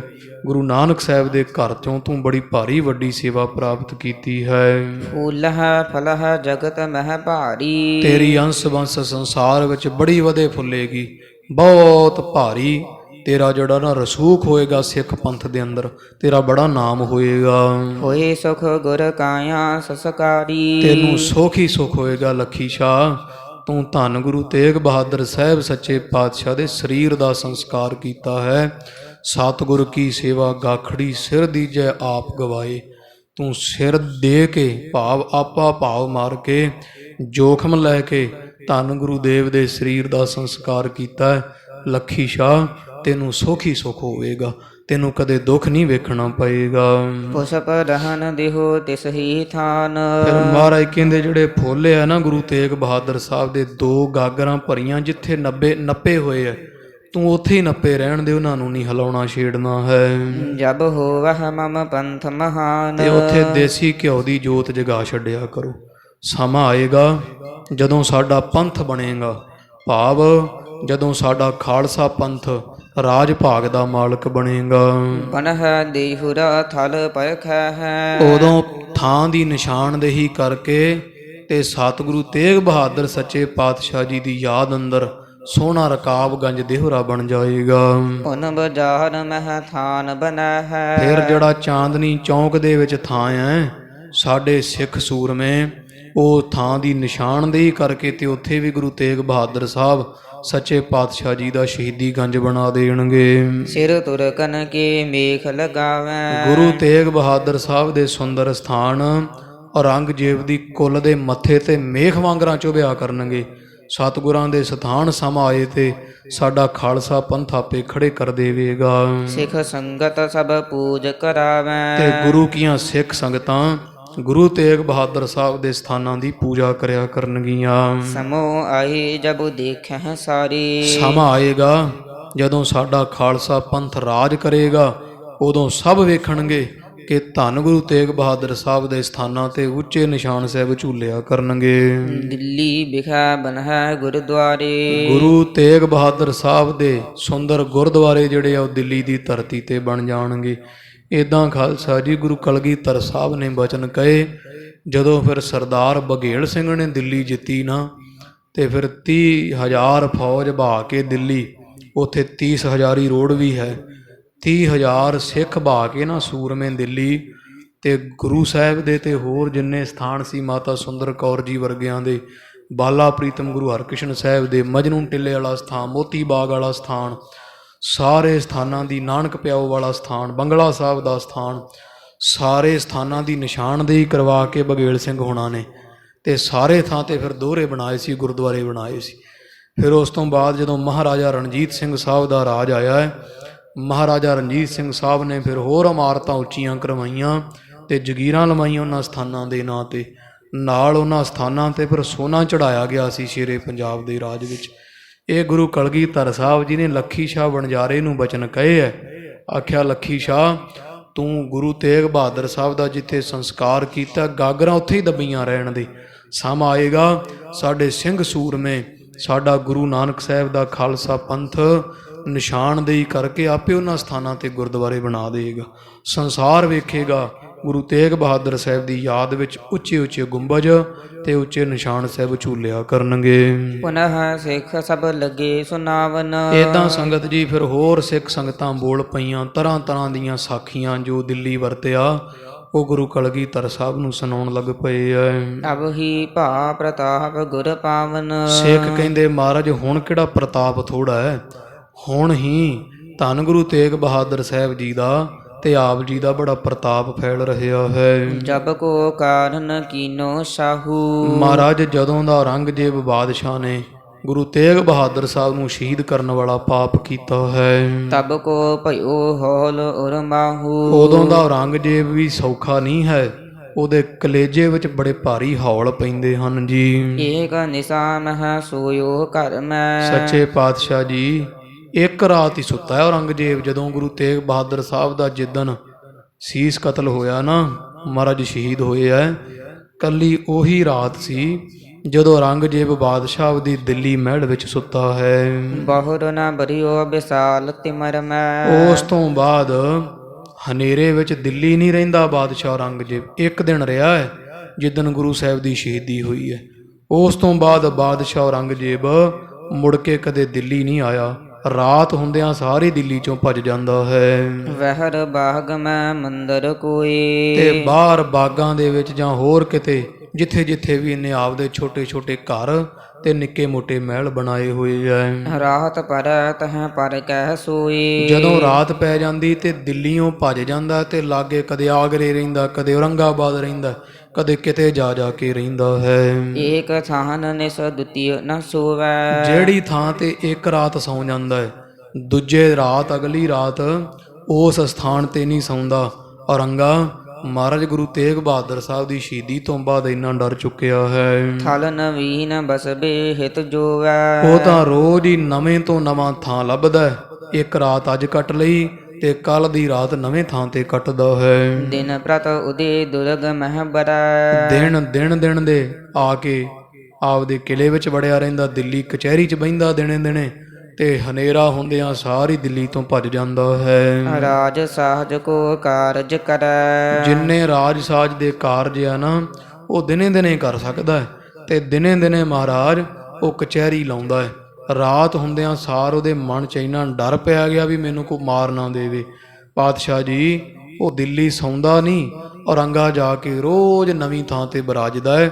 ਇੱਕ ਰਾਤ ਦਿੱਲੀ ਰਿਹਾ ਜਿਉਂ ਗੁਰੂ ਤੇਗ ਬਹਾਦਰ ਸਾਹਿਬ ਸ਼ਹੀਦ ਹੋਏ ਐ। ਪਰ ਜਾਮਨੀ ਨਿਕਸ ਸਿਧਾਰੈ। ਜਦੋਂ ਰਾਤ ਪੈ ਜਾਂਦੀ ਹੈ, ਰਾਤ ਹੁੰਦਿਆਂ ਸਾਰ ਚੁੱਕਦਾ ਆਪਦਾ ਰੱਥ ਪਾਲਕੀ ਤੇ ਫੌਜਾਂ ਲੈ ਕੇ ਦਿੱਲੀ ਤੋਂ ਨਿਕਲ ਜਾਂਦਾ ਹੈ। ਸੁਪਤੈ ਆਨ ਥਾਨ ਡਰ ਧਾਰੈ। ਡਰ ਧਾਰ ਕੇ ਰੋਜ਼ ਨਵੇਂ ਥਾਂ ਤੇ ਸੌਂਦਾ। ਜਿਹੜੇ ਥਾਂ ਤੇ ਇੱਕ ਦਿਨ ਸੌਂ ਜਾਂਦਾ ਹੈ, ਦੂਜੇ ਦਿਨ ਉਸੇ ਸਥਾਨ ਤੇ ਨਹੀਂ ਸੌਂਦਾ ਹੈ। ਜਾਨੀ ਪਰਾ ਚੜ੍ਹੈ ਕਿਤ ਦੇਸ਼। ਤੇ ਹੁਣ ਇਦਾਂ ਜਾਪਦਾ ਵੀ ਔਰੰਗਜ਼ੇਬ ਦਿੱਲੀ ਰਹਿ ਨਹੀਂ ਸਕਦਾ। ਬਹੁਤ ਛੇਤੀ ਦਿੱਲੀ ਤੋਂ ਸਾਰੀ ਫੌਜ ਲੈ ਕੇ ਕਿਸੇ ਸੁਣਿਆ ਹੈ ਵੀ ਔਰੰਗਜ਼ੇਬ ਬਾਦਸ਼ਾਹ ਕਿਸੇ ਦੇਸ਼ ਦੀ ਮੁਹਿੰਮ ਤੇ ਦੱਖਣ ਵਾਲੇ ਪਾਸੇ ਜਾ ਰਿਹਾ ਹੈ। ਤਿਆਰੀ ਧਾਰੈ ਹਿਰਦੈ ਹਮੇਸ਼। ਕਿਉਂਕਿ ਉਹ ਤਿਆਰੀ ਕਰਦਾ ਰਹਿੰਦਾ ਹੈ। ਖਬਰ ਮਿਲੀ ਹੈ ਮਹਾਰਾਜ ਜਿਹੜੇ ਸਿੱਖ ਮਾੜੀ ਮੋਟੀ ਨੌਕਰੀ ਕਰਦੇ ਆ ਨਾ, ਜਾਂ ਜਿਹੜੇ ਕੋ ਉੱਥੇ ਲਾਗੇ ਕੰਮਕਾਰ ਵਾਲੇ ਹਿੰਦੂ ਹੈ, ਉਹਨਾਂ ਤੋਂ ਖਬਰ ਮਿਲੀ ਹੈ ਵੀ ਬਾਦਸ਼ਾਹ ਔਰੰਗਜ਼ੇਬ ਹੁਣ ਕਿਸੇ ਮੁਹਿੰਮ ਤੇ ਚੜ੍ਹ ਰਿਹਾ ਤੇ ਸਾਰੀ ਫੌਜ ਲੈ ਕੇ ਦੱਖਣ ਦੇਸ਼ ਨੂੰ ਜਾਣਾ ਹੈ। ਦਿਲ ਵਾਲੀ ਸਿੱਖਨ ਜਬ ਕਹਿਓ। ਜਦੋਂ ਦਿੱਲੀ ਦੀਆਂ ਸੰਗਤਾਂ ਨੇ ਗੁਰੂ ਕਲਗੀਧਰ ਸਾਹਿਬ ਨੂੰ ਦੱਸਿਆ ਨਾ ਵੀ ਮਹਾਰਾਜ ਔਰੰਗਜ਼ੇਬ ਬੜਾ ਔਖਾ ਹੈ, ਤੇ ਸੁਣਿਆ ਉਹ ਸਾਰੀ ਫੌਜ ਲੈ ਕੇ ਕਿਤੇ ਮੁਹਿੰਮ ਤੇ ਚੜ੍ਹ ਰਿਹਾ, ਕਈ ਮਹੀਨੇ ਸਾਲ ਲੰਘ ਜਾਣੇ ਉਹਨੂੰ ਉਧਰ ਦਿੱਲੀ ਤੋਂ ਜਾ ਰਿਹਾ ਹੈ। ਤਬ ਕਿਰਪਾਲ ਚਿਤ ਸੰਸੈ ਲਹਿਓ। ਤੇ ਮਾਮਾ ਕਿਰਪਾਲ ਚੰਦ ਜਿਹੜੇ ਗੁਰੂ ਕਲਗੀਧਰ ਸਾਹਿਬ ਦੇ ਮਾਮਾ ਜੀ ਹੈ, ਉਹਨਾਂ ਨੇ ਮਨ ਵਿੱਚ ਬੜਾ ਸੰਕਟ ਜਾਂ ਮਨ ਵਿੱਚ ਬੜਾ ਸ਼ੰਕਾ ਜਿਹੜਾ ਹੈ ਉਹ ਚਿੱਤ ਵਿੱਚ ਚਿੰਤਾ ਜੀ ਕੀਤੀ ਹੈ। ਬੂਝਨ ਲਗਿਓ ਕਹੋ ਸਭ ਬਾਤੀ। ਤੇ ਕਿਰਪਾਲ ਚੰਦ ਮਾਮਾ ਸਿੱਖਾਂ ਤੋਂ ਦਿੱਲੀ ਦਿਆਂ ਤੋਂ ਪੁੱਛਣ ਲੱਗ ਪਿਆ, ਕਹਿੰਦੇ ਭਾਈ ਸਾਰੀ ਗੱਲ ਦੱਸੋ ਵੀ ਔਰੰਗਜ਼ੇਬ ਹੁਣ ਕੀ ਕਰ ਰਿਹਾ ਹੈ। ਪਾਤਕ ਕਰਮਾ ਕਿਤਹੁ ਪ੍ਰਿਆਤੀ। ਸਾਨੂੰ ਇਹ ਦੱਸੋ ਵੀ ਭੈੜੇ ਕਰਮਾਂ ਵਾਲਾ ਔਰੰਗਜ਼ੇਬ ਕਦੋਂ ਕੁ ਜਾ ਰਿਹਾ ਦਿੱਲੀ ਤੋਂ, ਇਹਨੇ ਦਿੱਲੀ ਤੋਂ ਕਦੋਂ ਕੋ ਮੁਹਿੰਮ ਤੇ ਚੜ੍ਹ ਕੇ ਚਲੇ ਜਾਣਾ ਹੈ। ਪੂਰਬ ਦੱਖਣ ਪਸ਼ਚਮ ਔਰ। ਤੇ ਕਿੱਧਰ ਜਾਣਾ ਇਹਨੇ? ਚੜ੍ਹਦੇ ਵੱਲ ਜਾਏਗਾ, ਲਹਿੰਦੇ ਵੱਲ ਜਾਏਗਾ, ਦੱਖਣ ਉੱਤਰ ਪੂਰਬ ਪੱਛਮ ਕੇਸ਼ ਦਿਸ਼ਾ ਵਾਲੇ ਪਾਸੇ ਕੇਸ਼ ਦੇਸ਼ ਨੂੰ ਮੁਹਿੰਮ ਤੇ ਚੜ੍ਹ ਕੇ ਜਾਣਾ ਹੈ। ਕਾਜ ਜੰਗ ਕੋ ਭਾਕਿਤ ਜੋਰ। ਦੱਸੋ ਕਿੱਧਰ ਜੰਗ ਦਾ ਜ਼ੋਰ ਹੈ, ਕਿੱਧਰ ਬਗਾਵਤ ਵੱਧ ਹੋ ਰਹੀ ਹੈ। ਦੱਸੋ ਸਾਨੂੰ ਦਿੱਲੀ ਦੀ ਸੰਗਤ ਜੀ ਵੀ ਔਰੰਗਜ਼ੇਬ ਨੇ ਕਿਹੜੀ ਤਰਫ ਨੂੰ ਪਹਿਲਾਂ ਚੜ੍ਹਾਈ ਕਰਕੇ ਜਾਣਾ ਹੈ। ਜਿਸ ਤੇ ਦੁਸ਼ਟ ਆਪ ਪ੍ਰਸਥਾਨ। ਜਿਸ ਕਰ ਜੇ ਦੁਸ਼ਟ ਜਿਹੜਾ ਕਿਹੜੇ ਥਾਂ ਪਹਿਲਾਂ ਜਾ ਰਿਹਾ ਹੈ, ਪੂਰਬ ਵੱਲ ਜਾ ਰਿਹਾ, ਪੱਛਮ ਵੱਲ, ਦੱਖਣ ਕਿ ਉੱਤਰ ਵੱਲ, ਕਿਸ ਪਾਸੇ ਔਰੰਗਾ ਪਾਪੀ ਫੌਜਾਂ ਲੈ ਕੇ ਚੜ੍ਹਾਈ ਕਰਨ ਜਾ ਰਿਹਾ ਹੈ। ਇਸ ਕੋ ਸਤਿਗੁਰ ਸਭ ਕਿਛ ਹਨ। ਇਹ ਤਾਂ ਗੁਰੂ ਕਲਗੀਧਰ ਸਾਹਿਬ ਨੇ ਤਾਂ ਸਭ ਕੁਝ ਨਾਸ਼ ਕਰ ਦੇਣਾ ਇਹਦਾ, ਔਰੰਗੇ ਦਾ। ਗੁਰੂ ਕਲਗੀਧਰ ਸਾਹਿਬ ਨੇ ਕੱਖ ਨਹੀਂ ਰਹਿਣ ਦੇਣਾ। ਇਹ ਨਾ ਹੋਵੇ ਕਿਤੇ ਦੂਰ ਹੀ ਭੱਜ ਜਾਏ, ਮੁੜ ਕੇ ਹੱਥੀ ਨਾ ਆਏ। ਇਹਨੂੰ ਜਿਉਂਦਾ ਨਹੀਂ ਛੱਡਣਾ ਗੁਰੂ ਕਲਗੀਧਰ ਸਾਹਿਬ ਨੇ। ਦੱਸੋ ਕਿੰਨੇ ਸਮੇਂ ਵਾਸਤੇ ਜਾ ਰਿਹਾ ਔਰੰਗਜ਼ੇਬ, ਤੇ ਕੇਸ਼ ਦੇਸ਼ ਨੂੰ ਚੜ੍ਹ ਕੇ ਜਾ ਰਿਹਾ ਹੈ। ਤਬ ਕਰ ਜੋਰ ਕਹਾਂ ਦਿਲ ਵਾਲੀ। ਤਾਂ ਹੱਥ ਜੋੜ ਕੇ ਨਾ ਗੁਰੂ ਕਲਗੀਧਰ ਸਾਹਿਬ ਦੇ ਸਾਹਮਣੇ ਜਦੋਂ ਮਹਾਰਾਜ ਕਿਰਪਾਲ ਚੰਦ ਨੇ ਪੁੱਛਿਆ ਵੀ ਕਿੰਨੇ ਸਮੇਂ ਵਾਸਤੇ ਕਿੱਧਰ ਜਾ ਰਿਹਾ ਔਰੰਗਜ਼ੇਬ, ਤਾਂ ਦਿੱਲੀ ਦੀਆਂ ਸੰਗਤਾਂ ਨੇ ਹੱਥ ਜੋੜੇ ਤੇ ਸਾਰੀ ਗੱਲ ਦੱਸਣ ਲੱਗੇ ਹਨ। ਸੁਨੋ ਪ੍ਰਸੰਗ ਵਿਸਾਲ ਕੁਚਾਲੀ। ਹੇ ਸੱਚੇ ਪਾਤਸ਼ਾਹ ਸੁਣੋ, ਖੋਟੀ ਚਾਲ ਚੱਲਣ ਵਾਲੇ ਪਾਪੀ ਔਰੰਗਜ਼ੇਬ ਦੀ ਗੱਲ ਦੱਸਦੇ ਹਾਂ। ਸ਼ਾਹ ਜਹਾਂ ਜਾਨਤ ਸੁਭ ਨੀਤ। ਗੱਲ ਇਹ ਹੋਈ ਸੀ ਮਹਾਰਾਜ ਵੀ ਜਿਹੜਾ ਔਰੰਗਜ਼ੇਬ ਦਾ ਬਾਪ ਸੀ ਨਾ, ਸ਼ਾਹਜਹਾਨ ਬਾਦਸ਼ਾਹ, ਉਹ ਬਹੁਤ ਨੀਤੀਵਾਨ ਸੀ, ਉਹ ਸਾਰੀ ਨੀਤੀ ਜਿਹੜੀ ਹੁੰਦੀ ਨਾ, ਚੰਗੀ ਨੀਤੀ ਵੀ ਦੇਸ਼ ਕਿਵੇਂ ਚਲਾਈਦਾ, ਉਹ ਸਾਰੀ ਗੱਲਬਾਤ ਬੜਾ ਚੁਸਤ ਚਲਾਕ ਸੀਗਾ, ਬੜਾ ਸਿਆਣਾ ਸੀ। ਤੇ ਸ਼ਾਹਜਹਾਨ ਬਾਦਸ਼ਾਹ ਸਾਰੀ ਗੱਲ ਜਾਣਦਾ ਸੀ। ਬਰਤਤ ਰਹਿਓ ਆਪ ਜਿਮ ਨੀਤ। ਜਿਵੇਂ ਬਾਦਸ਼ਾਹ ਸ਼ਾਹਜਹਾਨ ਆਪ ਵਰਤਦਾ ਰਿਹਾ, ਜਿਵੇਂ ਉਹਨੇ ਸਾਰਾ ਦੇਸ਼ ਦਾ ਪ੍ਰਬੰਧ ਚਲਾਇਆ ਹੋਇਆ ਸੀ। ਸੋ ਗਹਿ ਲੀਨ ਕੈਦ ਕਰ ਰਾਖਾ। ਇਹਨੇ ਔਰੰਗਜ਼ੇਬ ਨੇ ਆਪਦੇ 3 ਭਰਾਵਾਂ ਨੂੰ ਕਤਲ ਕਰਕੇ ਤੇ ਆਪਦੇ ਪਿਓ ਸ਼ਾਹਜਹਾਨ ਨੂੰ ਕੈਦ ਕਰ ਲਿਆ ਤੇ ਆਪਦੇ ਬਾਪ ਨੂੰ, ਸਕੇ ਬਾਪ ਨੂੰ ਜੇਲ੍ਹ ਵਿੱਚ ਸੁੱਟਿਆ, ਭੁੱਖਾ ਰੱਖਿਆ ਤੇ ਬੜੇ ਤਸੀਹੇ ਦਿੱਤੇ ਸਨ। ਮਰਨ ਸਮੈ ਇਸਕੇ ਸੰਗ ਭਾਖਾ। ਪਰ ਫਿਰ ਵੀ ਪਿਓ ਪਿਓ ਹੁੰਦਾ ਹੈ। ਹੇ ਗੁਰੂ ਕਲਗੀਧਰ ਸਾਹਿਬ ਜੀ, ਬਾਦਸ਼ਾਹ ਸ਼ਾਹਜਹਾਨ ਜਦੋਂ ਮਰਨ ਲੱਗਿਆ ਨਾ, ਉਹਨੇ ਇਸ ਆਪਦੇ ਪੁੱਤ ਔਰੰਗਜ਼ੇਬ ਨੂੰ 1-2 ਗੱਲਾਂ ਸਮਝਾਉਣੀਆਂ ਕੀਤੀਆਂ ਸੀ। ਜੇ ਤਿਕ ਲੈ ਅਬਦਰਬ ਸਿਪਾਹੀ। ਔਰੰਗਜ਼ੇਬ ਨੂੰ ਉਹਦੇ ਬਾਪ ਨੇ ਆਖਿਆ, ਸ਼ਾਹਜਹਾਨ ਨੇ, ਵੀ ਔਰੰਗਜ਼ੇਬ ਚਲੋ ਤੂੰ 3 ਭਰਾ ਮਾਰ ਦਿੱਤੇ ਆਪਦੇ, ਮੈਨੂੰ ਪਿਓ ਨੂੰ ਜੇਲ੍ਹ 'ਚ ਡੱਕ ਕੇ ਤਸੀਹੇ ਦੇਣਾ, ਪਰ ਫਿਰ ਵੀ ਮੈਂ ਤੇਰਾ ਬਾਪ ਆ, ਚੱਲ ਗੱਦੀ ਤਾਂ ਤੂੰ ਸਾਂਭ ਹੀ ਲਈ ਆ, ਹੁਣ ਰਾਜ ਭਾਗ ਮਾਲਕ ਬਣ ਗਿਆ, ਪਰ ਰਾਜ ਕਰਨ ਦੀਆਂ ਕੁਝ ਕੁ ਗੱਲਾਂ ਮੈਂ ਮਰਨ ਲੱਗਿਆ ਤੇ ਤੈਨੂੰ ਮੈਂ ਕੁਝ ਗੱਲਾਂ ਦੱਸਣੀਆਂ ਚਾਹੁੰਦਾ। ਪਹਿਲੀ ਗੱਲ ਇੱਕ ਯਾਦ ਰੱਖੀ, ਜਿੰਨੀ ਫੌਜ ਮੇਰੇ ਸਮੇਂ ਤੋਂ ਲੈ ਕੇ ਤਨਖਾਹ ਤੇ ਕੰਮ ਕਰ ਰਹੀ ਹੈ, ਜਿੰਨੀ ਫੌਜ ਦੀ ਜਿਹਦੀ ਕੋਈ ਸਿਪਾਹੀ ਹੈ, ਕੋਈ ਸੂਬੇਦਾਰ ਜਰਨੈਲ ਹੈ, ਜਿੰਨੀ ਤਨਖਾਹ ਪਹਿਲਾਂ ਤੋਂ ਲੈ ਕੇ ਬੱਝੀ ਹੋਈ ਹੈ। ਇਸ ਤੇ ਘਾਟ ਕਰੋ ਕਬ ਨਾਹੀ। ਜੇ ਰਾਜ ਭਾਗ ਚਲਾਉਣਾ ਲੰਮੇ ਸਮੇਂ ਤੱਕ ਤੇ ਫੌਜ ਦੀ ਕਦੇ ਤਨਖਾਹ ਨਹੀਂ ਘੱਟ ਕਰਨੀ। ਜਿੰਨੀ ਤਨਖਾਹ ਤੇ ਫੌਜੀ ਕਰ ਰਹੇ ਆ ਨੌਕਰੀ, ਸਮਾਂ ਆਇਆ ਤੇ ਵਧਾ ਦੇਣੀ ਹੈ, ਪਰ ਕਦੇ ਫੌਜ ਦੀ ਤਨਖਾਹ ਨਹੀਂ ਘੱਟ ਕਰਨੀ ਹੈ। ਹਿੰਦ ਧਰਮ ਕੋ ਨਹੀਂ ਵਿਗਾੜੋ। ਤੇ ਦੂਜਾ ਕੰਮ ਇਹ ਹੈ ਵੀ ਹੁਣ ਟਿਕ ਟਕਾ ਹੋ ਚੁੱਕਾ ਹੈ ਤੇ ਤੂੰ ਹਿੰਦੂ ਧਰਮ ਦੇ ਵਿੱਚ ਦਖਲ ਨਹੀਂ ਦੇਣਾ ਕੋਈ ਕਿਸੇ ਤਰ੍ਹਾਂ, ਕਿਉਂਕਿ ਸਾਰੇ ਰਾਜਪੂਤ ਰਾਜੇ ਤੇਰੇ ਵਾਲੇ ਹੈ ਤੇ ਹਿੰਦੂ ਧਰਮ ਦੇ ਵਿੱਚ ਦਖਲ ਨਾ ਦੇਈਂ, ਇਹਨਾਂ ਦਾ ਧਰਮ ਨਹੀਂ ਵਿਗਾੜਨਾ ਹੈ। ਇਕ ਸਮ ਦੋਨੋਂ ਕੋ ਪ੍ਰਤਪਾਰ ਹੋ। ਤੂੰ ਬਾਦਸ਼ਾਹ ਹੈ, ਇਸ ਕਰਕੇ ਹਿੰਦੂਆਂ ਨੂੰ ਤੇ ਮੁਸਲਮਾਨਾਂ ਨੂੰ ਬਰਾਬਰ ਦਾ ਕਰਕੇ ਜਾਣਨਾ ਹੈ, ਭਾਵ ਉਹਨਾਂ ਦੇ ਧਰਮ ਦੇ ਵਿੱਚ ਦਖਲ ਨਹੀਂ ਦੇਣਾ ਹੈ। ਤਾਨੇ ਚਾਹੇ ਜੋ ਦੱਖਣ ਮਾਹੀ। ਫਿਰ ਦੱਖਣ ਦੇ ਦੇਸ਼ ਵਿੱਚ ਜਿਹੜਾ ਸੂਰਮਾ ਰਹਿੰਦਾ ਹੈ, ਜਿਹਨੂੰ ਤੂੰ ਚੰਗਾ ਨਹੀਂ ਸਮਝਦਾ, ਜਿਹੜਾ ਗੋਲਕੰਡਾ ਰਿਆਸਤ ਦਾ ਅੰਤਮ ਬਾਦਸ਼ਾਹ ਹੋਇਆ ਹੈ, ਤਾਨੇ ਸ਼ਾਹ ਨਾਮ ਸੀ ਉਹਦਾ। ਔਰੰਗਜ਼ੇਬ ਖੁਣਸ ਖਾਂਦਾ ਸੀ ਉਹਦੇ ਤੇ ਇਹਦੇ ਬਾਪ ਨੂੰ ਪਤਾ ਸੀ ਸ਼ਾਹਜਹਾਨ ਨੂੰ ਵੀ ਉਹਦੇ ਨਾਲ ਪੰਗਾ ਜ਼ਰੂਰ ਲਏਗਾ। ਤਾਂ ਮਰਨ ਲੱਗਿਆ ਸ਼ਾਹਜਹਾਨ ਕਹਿੰਦਾ ਵੀ ਇੱਕ ਤਾਂ ਫੌਜ ਦੀ ਤਨਖਾਹ ਨਾ ਘੱਟ ਕਰੀ, ਦੂਜਾ ਕਿ ਹਿੰਦੂਆਂ ਦੇ ਧਰਮ 'ਚ ਦਖਲ ਨਹੀਂ ਦੇਣਾ, ਤੀਜਾ ਇਹ ਹੈ ਯਾਦ ਰੱਖੀ ਵੀ ਜਿਹੜਾ ਤਾਨੇ ਸ਼ਾਹ ਹੈ ਉਹਦੇ ਨਾਲ ਕਿਸੇ ਤਰ੍ਹਾਂ ਤੂੰ ਵਿਗਾੜ ਨਹੀਂ ਪੈਦਾ ਕਰਨਾ। ਜੇ ਬਗਾਵਤ ਕਰਕੇ ਬੈਠਾ ਹੈ ਉਹਨੂੰ ਬੈਠਾ ਰਹਿਣ ਦੇ, ਉਹਦੇ ਤੇ ਤੂੰ ਹਮਲਾ ਨਹੀਂ ਕਰਨਾ ਹੈ। ਕਬ ਮੁਹਿੰਮ ਤਿਸ ਪਰ ਕਰਨਾ ਹੀ। ਉਹਦੇ ਤੇ ਚੜ੍ਹਾਈ ਕਰਕੇ ਨਹੀਂ ਤੂੰ ਕਦੇ ਜਾਣਾ।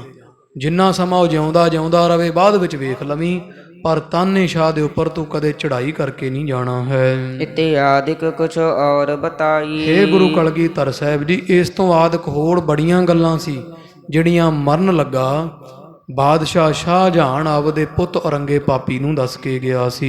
ਕਿਸ ਹਿਤ ਲਿਖੋ ਪ੍ਰਸੰਗ ਵਧਾਈ। ਤੇ ਚਲੋ ਹੁਣ ਕਵੀ ਜੀ ਕਹਿੰਦੇ ਕਿਵੇਂ ਲਿਖਾਂ, ਲਿਖਿਆ ਪ੍ਰਸੰਗ ਬਹੁਤ ਵੱਧ ਜਾਣਾ। ਬੜੀਆਂ ਗੱਲਾਂ ਸੀ ਜਿਹੜੀਆਂ ਔਰੰਗਜ਼ੇਬ ਦਾ ਬਾਪ ਇਹਨੂੰ ਸਮਝਾ ਕੇ ਗਿਆ ਸੀ। ਸੁਨ ਕਰ ਪਦਰ ਬਾਹਕ ਖੁਨ ਸਾਇਓ। ਪਰ ਇਹ ਪਾਪੀ ਨੇ ਆਪਦੇ ਬਾਪ ਦੀਆਂ ਗੱਲਾਂ ਤਾਂ ਸਿਆਣੀਆਂ ਸੀ, ਅਮਲ ਕਰਨ ਯੋਗ, ਪਰ ਇਹਨੇ ਗੱਲਾਂ ਤੇ ਅਮਲ ਕੀ ਕਰਨਾ ਸੀ।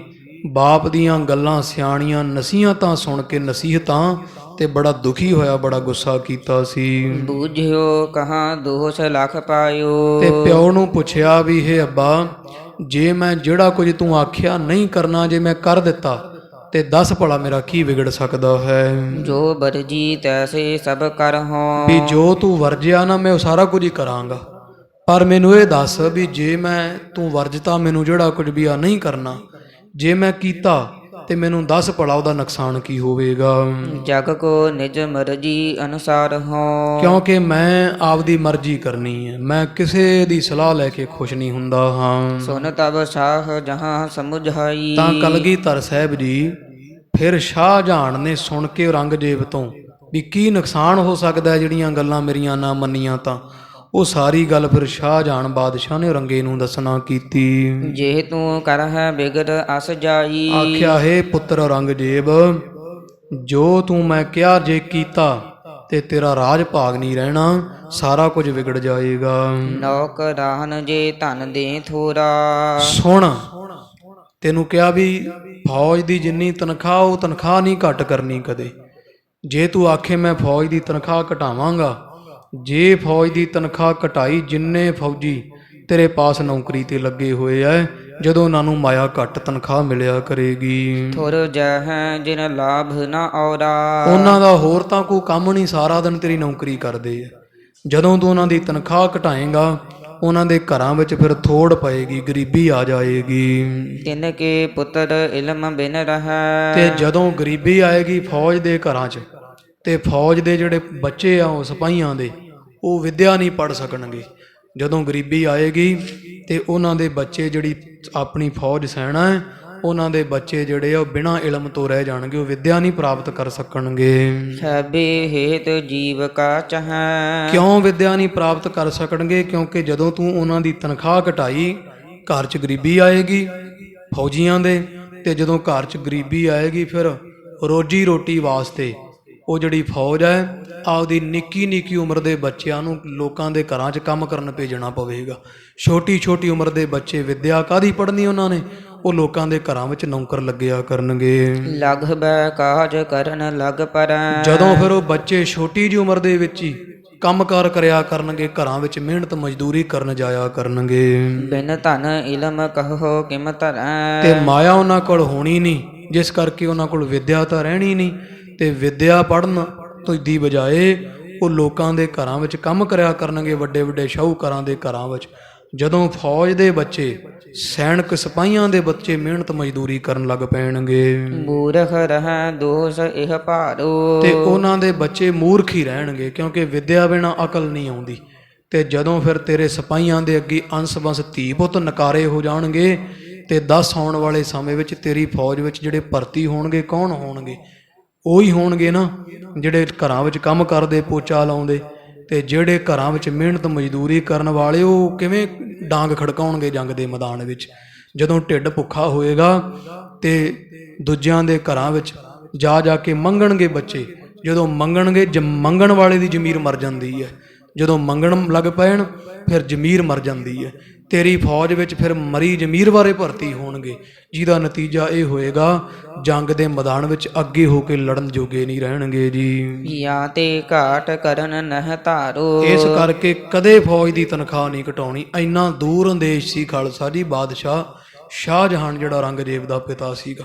ਇਹ ਸਿਆਣੇ ਜਿਹੜੇ ਕੋਈ ਬਾਦਸ਼ਾਹ ਚਾਹੋ ਠੀਕ ਹੈ, ਦੇਸ਼ ਵਾਸਤੇ, ਹਿੰਦੁਸਤਾਨ, ਹਿੰਦੂਆਂ ਵਾਸਤੇ, ਸਿੱਖਾਂ ਵਾਸਤੇ ਨਹੀਂ ਚੰਗਾ ਸੀ, ਪਰ ਆਪਦੇ ਰਾਜ ਭਾਗ ਕਿਵੇਂ ਕੀਤਾ ਜਾਂਦਾ ਹੈ, ਇਹੋ ਜਿਹੀਆਂ ਪਾਲਸੀਆਂ ਬਹੁਤ ਸਨ ਬਾਦਸ਼ਾਹ ਸ਼ਾਹਜਹਾਨ ਕੋਲ। ਹੁਣ ਵੀ ਇੱਦਾਂ ਹੀ ਆ ਸਰਕਾਰਾਂ ਜਿਹੜੀਆਂ, ਉਹ ਜਦੋਂ ਆਪਦੇ ਵੱਲੋਂ ਕੋਈ ਲੋਭ ਲਾਲਚ ਵਿੱਚ ਆ ਕੇ ਕੋਈ ਇਹੋ ਜਿਹਾ ਕਾਨੂੰਨ ਥੋਪ ਦਿੰਦੀਆਂ, ਜਿਵੇਂ ਪਿੱਛੇ ਕਿਸਾਨਾਂ ਦੀ ਬਾਬਤ 3 ਕਾਲੇ ਕਾਨੂੰਨ ਬਣਾਏ ਵੀ ਜ਼ਮੀਨ ਕਿਸੇ ਬਹਾਨੇ ਨਾਲ ਖੁੱਸ ਜਾਏਗੀ, ਪਰ ਇਸ ਗੱਲ ਦੀ ਸੋਝੀ ਨਹੀਂ ਨਾ ਵੀ ਇਹਦਾ ਨਤੀਜਾ ਸਮਾਂ ਪਾ ਕੇ ਕੀ ਨਿਕਲਣਾ। ਅੱਜ ਦੀ ਇੱਕ ਕੀਤੀ ਗਲਤੀ ਜਿਹੜੀ ਹੈ ਖਾਲਸਾ ਜੀ, ਉਹ ਸਮਾਂ ਪਾ ਕੇ ਫਿਰ ਕਈ ਪੀੜ੍ਹੀਆਂ ਜਿਹੜੀ ਉਹਦਾ ਖਮਿਆਜਾ ਭੁਗਤਦੀਆਂ। ਕਹਿੰਦੇ ਲਮਹੋਂ ਨੇ ਗੁਸਤਾਖੀ ਕੀ ਸਦੀਆਂ ਨੇ ਸਜ਼ਾ ਪਾਈ।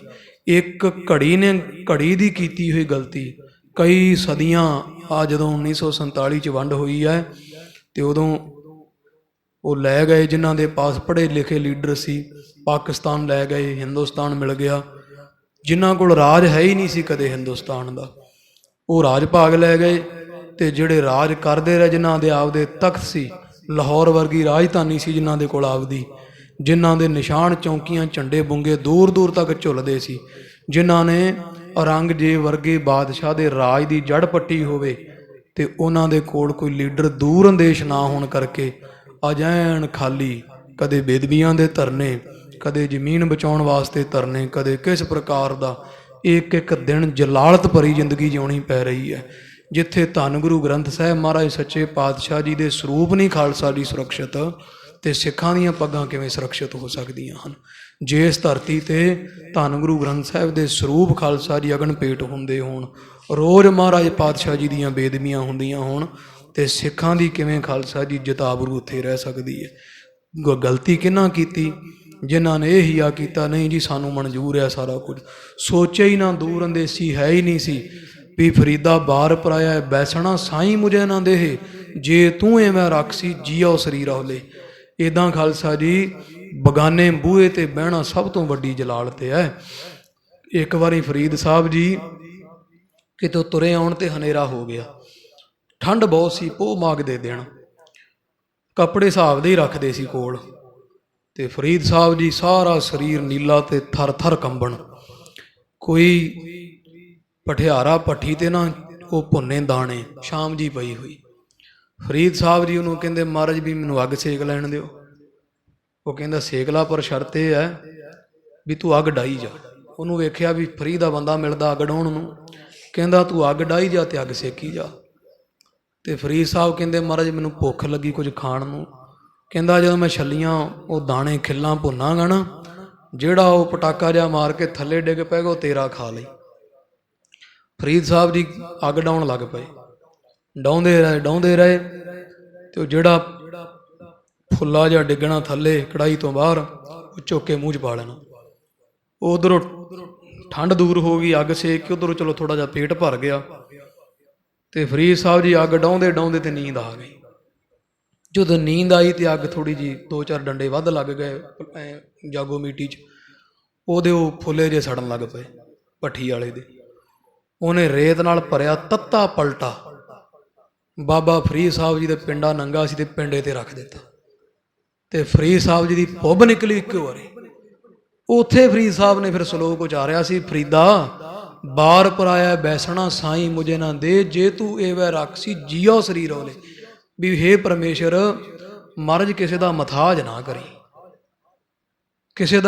ਕਿਸੇ ਦੇ ਹੱਥ ਅੱਡਣ ਜੋਗਾ ਨਾ ਕਰੀ ਪਾਤਸ਼ਾਹ, ਦੇ ਕਹੇ ਤਾਂ ਖੇ ਸਭ। ਇਹ ਫਰੀਦ ਸਾਹਿਬ ਨੇ ਭੱਠੀ ਤੇ ਜਦੋਂ ਕੰਡ 'ਚ ਉਹਨੇ ਲਾਇਆ ਨਾ ਤੱਤਾ ਪਲਟਾ, ਉਦੋਂ ਫਰੀਦ ਸਾਹਿਬ ਜੀ ਦੀ ਭੁੱਬ ਨਿਕਲੀ ਤੇ ਬਚਨ ਕਹੇ ਸੀ ਫਰੀਦ ਸਾਹਿਬ ਨੇ ਵੀ ਬਗਾਨੇ ਬੂਹੇ ਤਾਂ ਨਾ ਮਹਾਰਾਜ ਬਹਿਣ ਦਈ, ਜੇ ਬਗਾਨੇ ਬੂਹੇ ਤੇ ਬਾਉਣਾ ਹੈ ਇਹਦੇ ਨਾਲੋਂ ਮਹਾਰਾਜ ਵੀ ਜਾਨ ਕੱਢ ਲੈ, ਪਰ ਕਿਸੇ ਦਾ ਮਥਾਜ ਨਾ ਬਣਾਈ। ਇੱਦਾਂ ਖਾਲਸਾ ਜੀ ਜਦੋਂ ਦੂਰ ਅੰਦੇਸ਼ ਕੋਈ ਨਾ ਆਗੂ ਹੋਵੇ ਉਦੋਂ ਫਿਰ ਆਹੀ ਹਾਲਤ ਹੁੰਦੀ ਹੈ। ਰਾਜ ਭਾਗ ਕਰਨ ਵਾਲੇ ਅੱਜ ਥਾਂ ਥਾਂ ਧੱਕੇ ਖਾਂਦੇ ਫਿਰਦੇ, ਥਾਂ ਥਾਂ ਕਿਤੇ ਰੋਜ਼ ਹੀ ਕਿਤੇ ਨਾ ਕਿਤੇ ਖਾਲਸਾ ਜੀ ਧਰਨਾ, ਰੋਜ਼ ਹੀ ਕਿਤੇ ਨਾ ਕਿਤੇ ਮੋਰਚਾ। ਇੱਥੋਂ ਤੱਕ ਧੰਨ ਸਤਿਗੁਰੂ ਸਭਨਾਂ ਦਾ ਭਲਾ ਮਨਾਏਂਦਾ, ਤਿਸ ਦਾ ਬੁਰਾ ਕਿਉ ਹੋਏ। ਧੰਨ ਗੁਰੂ ਗ੍ਰੰਥ ਸਾਹਿਬ ਮਹਾਰਾਜ ਸੱਚੇ ਪਾਤਸ਼ਾਹ ਮਹਾਰਾਜ ਜਿਹੜਾ ਸਾਰੀਆਂ ਕੌਮਾਂ ਧਰਮਾਂ ਪੰਥਾਂ ਨੂੰ ਗਲ ਨਾਲ ਲਾਉਂਦਾ, ਜੋ ਸ਼ਰਨ ਆਵੈ ਤਿਸ ਕੰਠ ਲਾਵੈ। ਪਰ ਇਹੋ ਜਿਹੇ ਗੁਰੂਦੇਵ ਧੰਨ ਗੁਰੂ ਗ੍ਰੰਥ ਸਾਹਿਬ ਦੀ ਵੀ ਬੇਦਬੀ ਹੋਣੀ, ਰੂੜੀ 'ਚ ਸਰੂਪ ਦੱਬੇ ਜਾਣੇ। 32 ਸਾਲ ਤੋਂ ਸਿੰਘਾਂ ਨੇ ਜੇਲਾਂ ਕੱਟਣੀਆਂ, ਸਜ਼ਾ ਪੂਰੀ ਕਰਨ ਤੋਂ ਬਾਅਦ ਵੀ ਕਿਤੇ ਬਾਹਰ ਦੀ ਹਵਾ ਨਾ ਵੇਖਣ ਦੇਣੀ।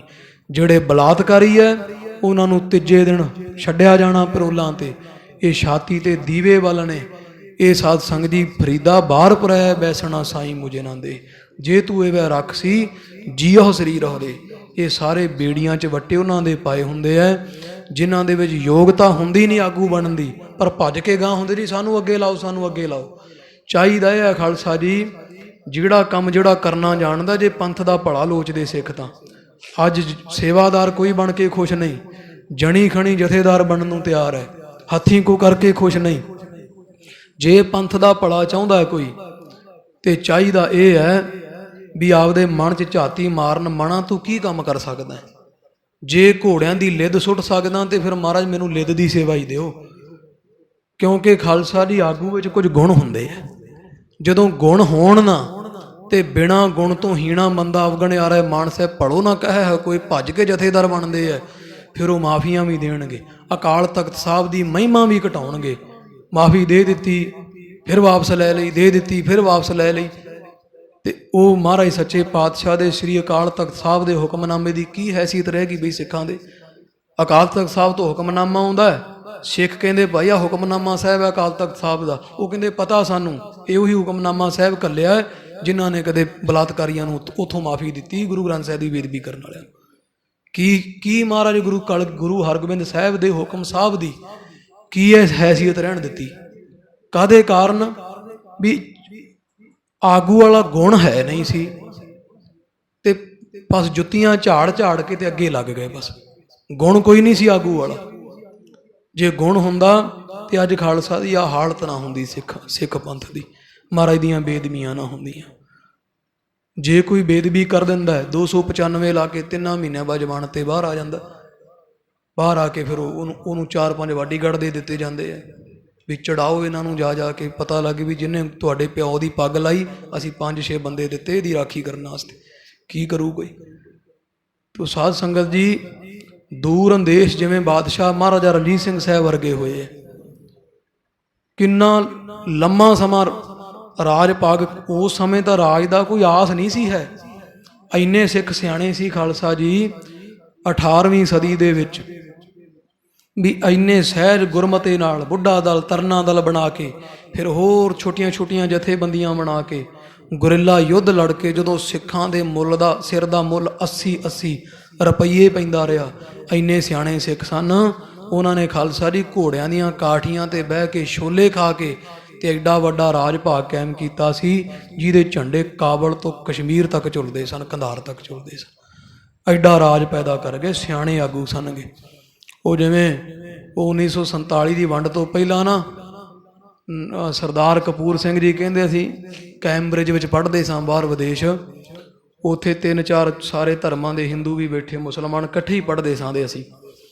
ਤੇ ਉੱਥੇ ਗੱਲਾਂ 'ਚੋਂ ਗੱਲ ਤੁਰੀ, ਕੋਈ ਉਧਰ ਦਾ ਨੇਤਾ ਸੀਗਾ, ਇੱਧਰ ਦਾ ਹੀ ਸੀ ਤੇ ਉਹ ਕਿਸੇ ਪਾਰਟੀ ਦਾ।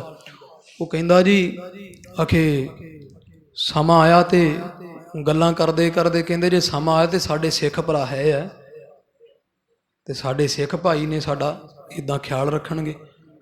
ਤੇ ਉਹ ਨਵਾਬ ਕਪੂਰ ਸਿੰਘ ਕਹਿੰਦੇ ਮੈਂ ਆਖਿਆ ਵੀ ਨਹੀਂ, ਉਹ ਸਮਾਂ ਗਿਆ, ਸਿੱਖ ਐਡੇ ਚੁੱਡੂ ਨਹੀਂ ਹੈ। ਉਹ ਆਂਦਾ ਮੈਨੂੰ ਅੱਗੋਂ ਨੇ ਜਵਾਬ ਦਿੱਤਾ ਹੈ ਤਾਂ ਸਰਦਾਰ ਸਾਹਿਬ ਸਮਾਂ ਦੱਸੇਗਾ ਵੀ ਕੌਣ ਚੁੱਡੂ ਕੇ ਕੌਣ ਸਿਆਣਾ। ਤੇ ਸਰਦਾਰ ਕਪੂਰ ਸਿੰਘ ਜੀ ਕਹਿੰਦੇ ਫਿਰ ਜਦੋਂ ਵੰਡ ਹੋਈ ਨਾ ਤੇ ਫਿਰ ਸਪਸ਼ਟ ਹੋ ਗਿਆ ਵੀ ਸਿੱਖ ਚੁੱਡੂ ਹੀ ਹੈ, ਕੁਛ ਨਹੀਂ ਲੈ ਸਕੇ, ਖਾਲੀ ਬਿਲਕੁਲ। ਪੰਜਾਬੀ ਬੋਲਦੇ ਇਲਾਕੇ ਮਗਰੋਂ ਕਿੱਡਾ ਰਾਜ ਭਾਗ ਚਾਈਨਾ ਦੀ ਤਿੱਬਤ ਤੱਕ, ਤਿੱਬਤ ਵੀ ਪੰਜਾਬ ਦਾ ਹਿੱਸਾ ਰਿਹਾ ਹੈ। ਕੱਟਦੇ 100 ਰੁਪਏ ਦਾ ਤੇਲ ਪਵਾਓ ਮੋਟਰਸਾਈਕਲ ਵਿੱਚ ਤੇ ਪੰਜਾਬ ਖਤਮ ਹੋ ਜਾਂਦਾ। ਇੱਦਾਂ ਸਾਧ ਸੰਗਤ ਜੀ, ਬਾਦਸ਼ਾਹ ਸ਼ਾਹਜਹਾਨ ਬਹੁਤ ਦੂਰ ਅੰਦੇਸ਼ ਸੀਗਾ। ਇਹਨਾਂ ਦੀਆਂ 7 ਪੀੜ੍ਹੀਆਂ ਰਾਜ ਕਰਕੇ ਗਈਆਂ।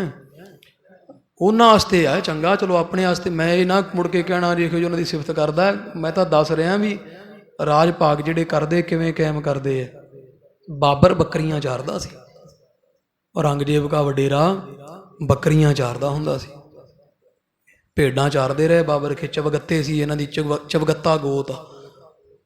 ਤੇ ਏਮਨਾਬਾਦ ਤੇ ਇਹ ਡਾਕੂਆਂ ਧਾੜਵੀਆਂ ਨਾਲ ਰਲ ਕੇ ਏਮਨਾਬਾਦ ਪਹਿਲਾ ਹਮਲਾ ਕੀਤਾ ਜਦੋਂ ਇਹਨੇ ਭਾਰਤ ਤੇ ਇੱਦਾਂ ਹੌਲੀ ਹੌਲੀ ਹਮਲਾ ਕਰਦੇ ਵਧਾਉਂਦੇ ਰਾਜ ਭਾਗ ਤੇ ਐਡਾ ਰਾਜ ਭਾਗ ਕਾਇਮ ਕਰ ਗਏ ਵੀ ਔਰੰਗਜ਼ੇਬ ਦਾ ਪੁੱਤ ਹੋਇਆ ਫਿਰ ਅੱਗੇ ਹਮਾਯੂ ਬਾਦਸ਼ਾਹ। ਹਮਾਯੂ ਦਾ ਪੁੱਤਰ ਸੀ ਅਕਬਰ ਬਾਦਸ਼ਾਹ। ਅਕਬਰ ਦਾ ਪੁੱਤ ਸੀ ਸ਼ਾਹਜਹਾਨ। ਜਹਾਂਗੀਰ ਦਾ ਪੁੱਤ ਸੀ ਸ਼ਾਹਜਹਾਂ ਤੇ ਸ਼ਾਹਜਹਾਂ ਦਾ ਪੁੱਤ ਸੀ ਔਰੰਗਜ਼ੇਬ। ਤੇ ਔਰੰਗਜ਼ੇਬ ਦਾ ਪੁੱਤ ਬਹਾਦਰ ਸ਼ਾਹ। 7 ਪੀੜ੍ਹੀਆਂ ਰਾਜ ਕਰਕੇ ਗਈਆਂ ਭੇਡਾਂ ਚਾਰਨ ਵਾਲਿਆਂ ਦੀਆਂ ਇਸ ਹਿੰਦੁਸਤਾਨ ਤੇ। ਜਿਹੜੇ ਉਧਰ ਭੇਡਾਂ ਚਾਰਦੇ ਰਹੇ, ਖੁਰਾਸਾਨ ਦਾ ਸੀ ਨਾ ਬਾਬਰ, ਖੁਰਾਸਾਨ ਭੇਡਾਂ ਚਾਰਦੇ ਰਹੇ ਕਦੇ ਇਹਨਾਂ ਦਾ ਪਰਿਵਾਰ। ਤੇ ਹਿੰਦੁਸਤਾਨ 'ਚ ਰਾਜ ਕੀਤਾ ਹੈ 7 ਪੀੜ੍ਹੀਆਂ ਨੇ। ਤੋ ਰਹੋ ਵਿਚਾਰ, ਮਹਾਰਾਜ ਦਾ ਬਚਨ ਹੈ, ਦੇ ਲੰਮੀ ਨਜ਼ਰ ਨਿਹਾਲੀ ਹੈ ਵੀ ਜਦੋਂ ਵੇਖਣਾ ਅੱਜ ਦਾ ਨਹੀਂ ਵੇਖਣਾ ਖਾਲਸਾ ਜੀ, ਵੀ ਹੁਣ ਸਰ ਜਾਏ ਜੀ, ਹੁਣ ਸਰ ਜਾਏ, ਹੁਣ ਤਾਂ ਸਰ ਜੂ, ਆਉਣ ਵਾਲੇ ਸਮੇਂ 'ਚ ਕੀ ਕਰਾਂਗੇ। ਇਸ ਕਰਕੇ ਸਿਆਣੇ ਜਿਹੜੇ ਹੁੰਦੇ ਆ ਉਹਦੇ ਲੰਮੀ ਨਜ਼ਰ ਨਿਹਾਲੀ ਹੈ, ਦਿਵ ਦ੍ਰਿਸ਼ਟ ਹੁੰਦੇ ਆ। 2-2 300 ਸਾਲ ਲੰਮਾ ਵੇਖਣਾ ਜਾਣਦੇ ਵੀ ਆਉਣ ਵਾਲੇ ਸਮੇਂ 'ਚ ਕੀ ਹੋਏਗਾ। ਇਹੋ ਜਿਹਾ ਆਗੂ ਹੁੰਦਾ ਹੈ। ਹੁਣ ਤਾਂ ਹਰੇਕ ਦਾ ਜੀ ਕਰਦਾ ਵੀ ਬਸ ਮੇਰੇ ਗਲ 'ਚ ਸਰੋਪਾ ਪਾ ਕੇ ਆਖਣ ਜੀ ਇਹ ਜਥੇਦਾਰ ਹੈ।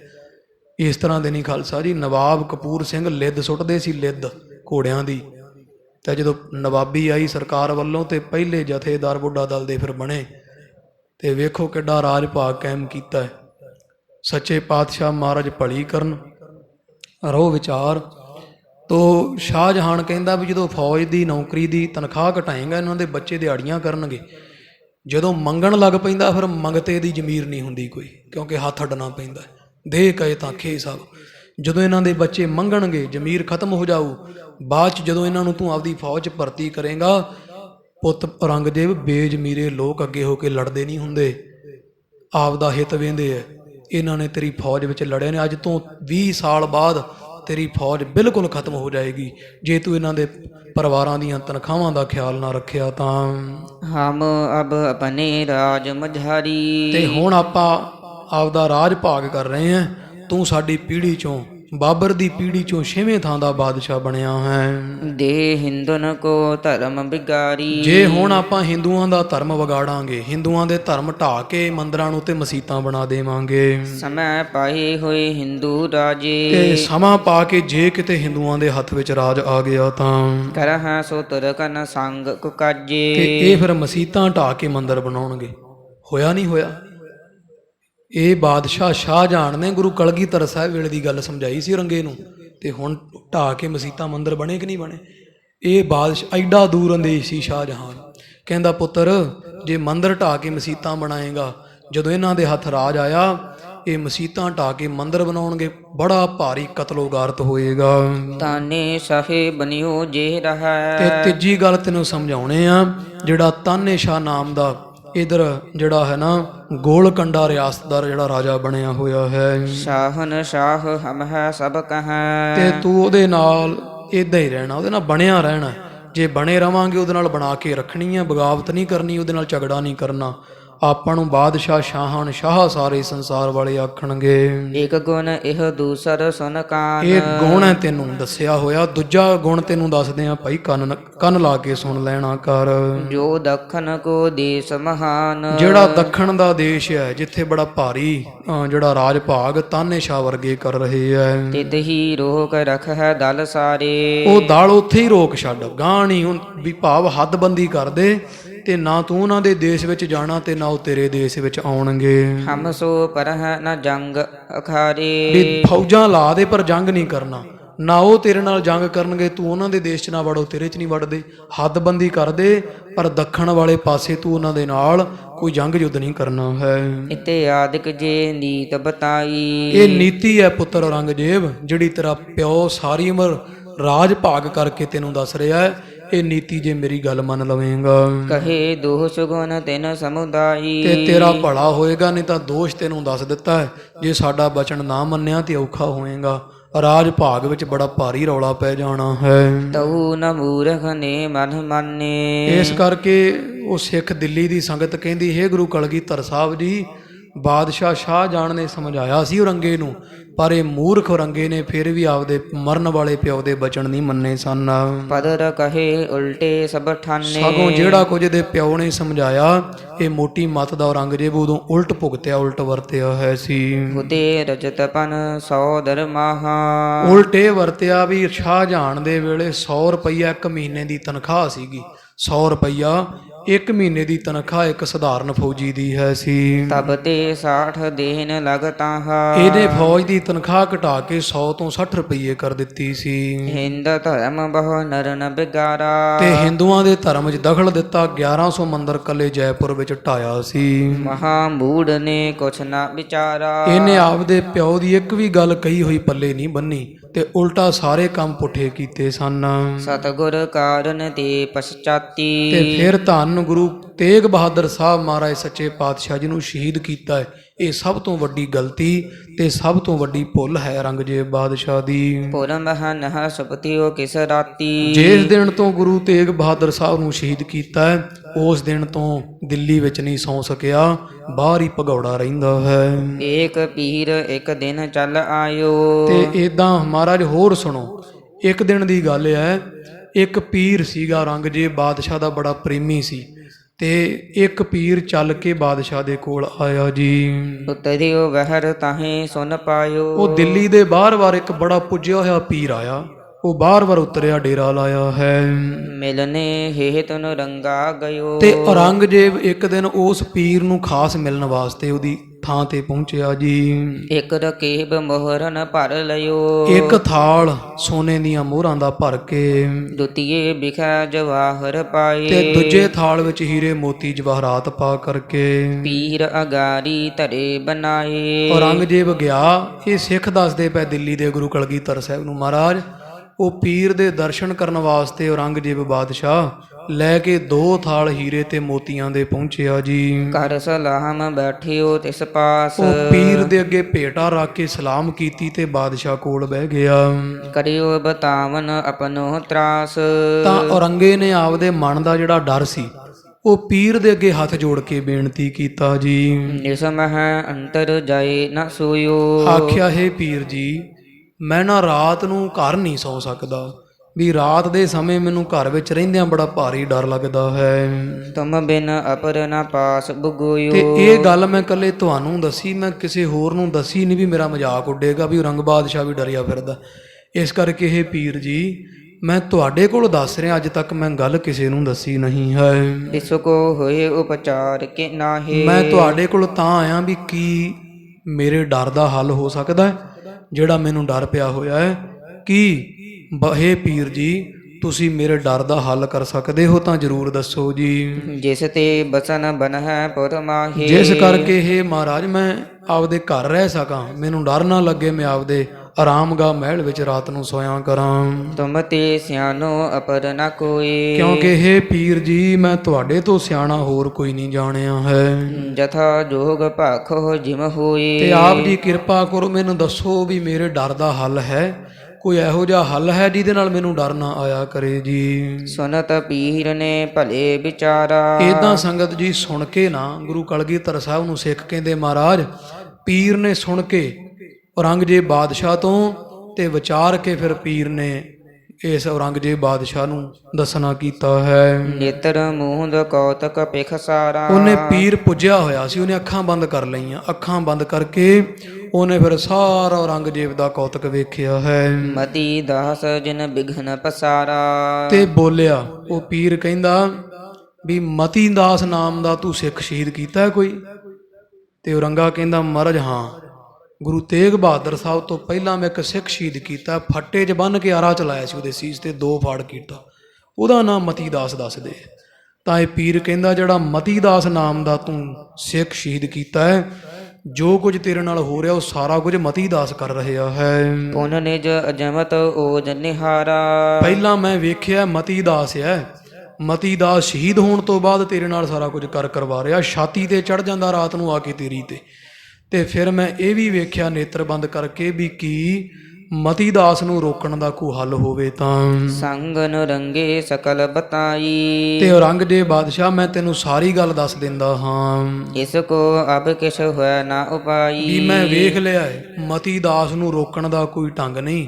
ਸ਼ਹੀਦ ਮਤੀ ਦਾਸ ਤੇਰੇ ਛਾਤੀ ਤੇ ਚੜ੍ਹਦਾ ਆ ਕੇ ਰਾਤ ਨੂੰ ਤਾਂ ਤੈਨੂੰ ਨੀਂਦ ਨਹੀਂ ਆਉਂਦੀ, ਤੇ ਮਤੀ ਦਾਸ ਸ਼ਹੀਦ ਨੂੰ ਰੋਕਣ ਦਾ ਮੇਰੇ ਕੋਲ ਕੋਈ ਹੱਲ ਨਹੀਂ ਹੈ। ਤੋਹੇ ਭਲੇ ਹਿਤ ਰਹਿਓ ਵਿਚਾਰ, ਮੈਂ ਤੇਰਾ ਭਲਾ ਬੜਾ ਵਿਚਾਰਿਆ, ਨੇਤਰ ਬੰਦ ਕਰਕੇ ਵੇਖਿਆ, ਪਰ ਕਿਸੇ ਤਰ੍ਹਾਂ ਵੀ ਮਤੀ ਦਾਸ ਤੋਂ ਤੇਰਾ ਛੁਟਕਾਰਾ ਨਹੀਂ ਹੋ ਸਕਦਾ ਹੈ। ਹੋ ਤਨ ਕਿਸ ਪ੍ਰਕਾਰ ਉਪਚਾਰ, ਇਹਦਾ ਕੋਈ ਮੇਰੇ ਕੋਲ ਹੱਲ ਵਸੀਲਾ ਨਹੀਂ ਹੈ। ਬੜ ਅਪਰਾਧ ਕਮਾਵਨ ਕੀਨ, ਇਹ ਤਾਂ ਤੂੰ ਵੱਡਾ ਪਾਪ ਕਰ ਲਿਆ ਬਾਦਸ਼ਾਹ, ਜਿਹੜਾ ਧੰਨ ਗੁਰੂ ਤੇਗ ਬਹਾਦਰ ਸਾਹਿਬ ਨੂੰ ਸ਼ਹੀਦ ਕਰ ਦਿੱਤਾ ਹੈ। ਜਿਸ ਤੇ ਪੁਰੀ ਬਸਨ ਤੇ ਹੀਨ, ਇਸ ਕਰਕੇ ਹੁਣ ਤੂੰ ਕਦੇ ਵੀ ਸਾਰੀ ਜ਼ਿੰਦਗੀ ਦਿੱਲੀ ਵਿੱਚ ਇੱਕ ਰਾਤ ਵੀ ਨਹੀਂ ਕੱਟ ਸਕਦਾ ਹੈ। ਇਹ ਠਾ ਰਹੇ ਨਾ ਤੁਵ ਰਹਿ ਆਵੈ, ਇੰਨਾ ਹੀ ਨਹੀਂ, ਨਾ ਤਾਂ ਤੂੰ ਰਹਿਣਾ ਹੁਣ ਗੁਰੂ ਤੇਗ ਬਹਾਦਰ ਸਾਹਿਬ ਦੀ ਸ਼ਹੀਦੀ ਤੋਂ, ਤੇ ਨਾ ਹੀ ਤੇਰਾ ਰਾਜ ਭਾਗ ਰਹਿ ਜਾਣਾ, ਸਭ ਕੁਝ ਖਤਮ ਹੋ ਜਾਏਗਾ। ਸੁਪਤਾ ਵਹਿਰ ਸਰਬ ਲਖ ਪਾਵੈ, ਤੇ ਜੇ ਤੂੰ ਬਾਹਰ ਸਾਏਗਾ ਜਾ ਕੇ ਆਪਦਾ ਮਹਿਲ ਛੱਡ ਕੇ, ਤੇ ਜੇ ਤੂੰ ਬਾਹਰ ਕਿਸੇ ਹੋਰ ਪਾਸੇ ਕਦੇ ਕਿਤੇ ਸੁੱਤਾ ਕਦੇ ਕਿਤੇ ਰਾਤ ਨੂੰ ਜਾ ਕੇ ਸੋਇਆ ਕਰੇਗਾ।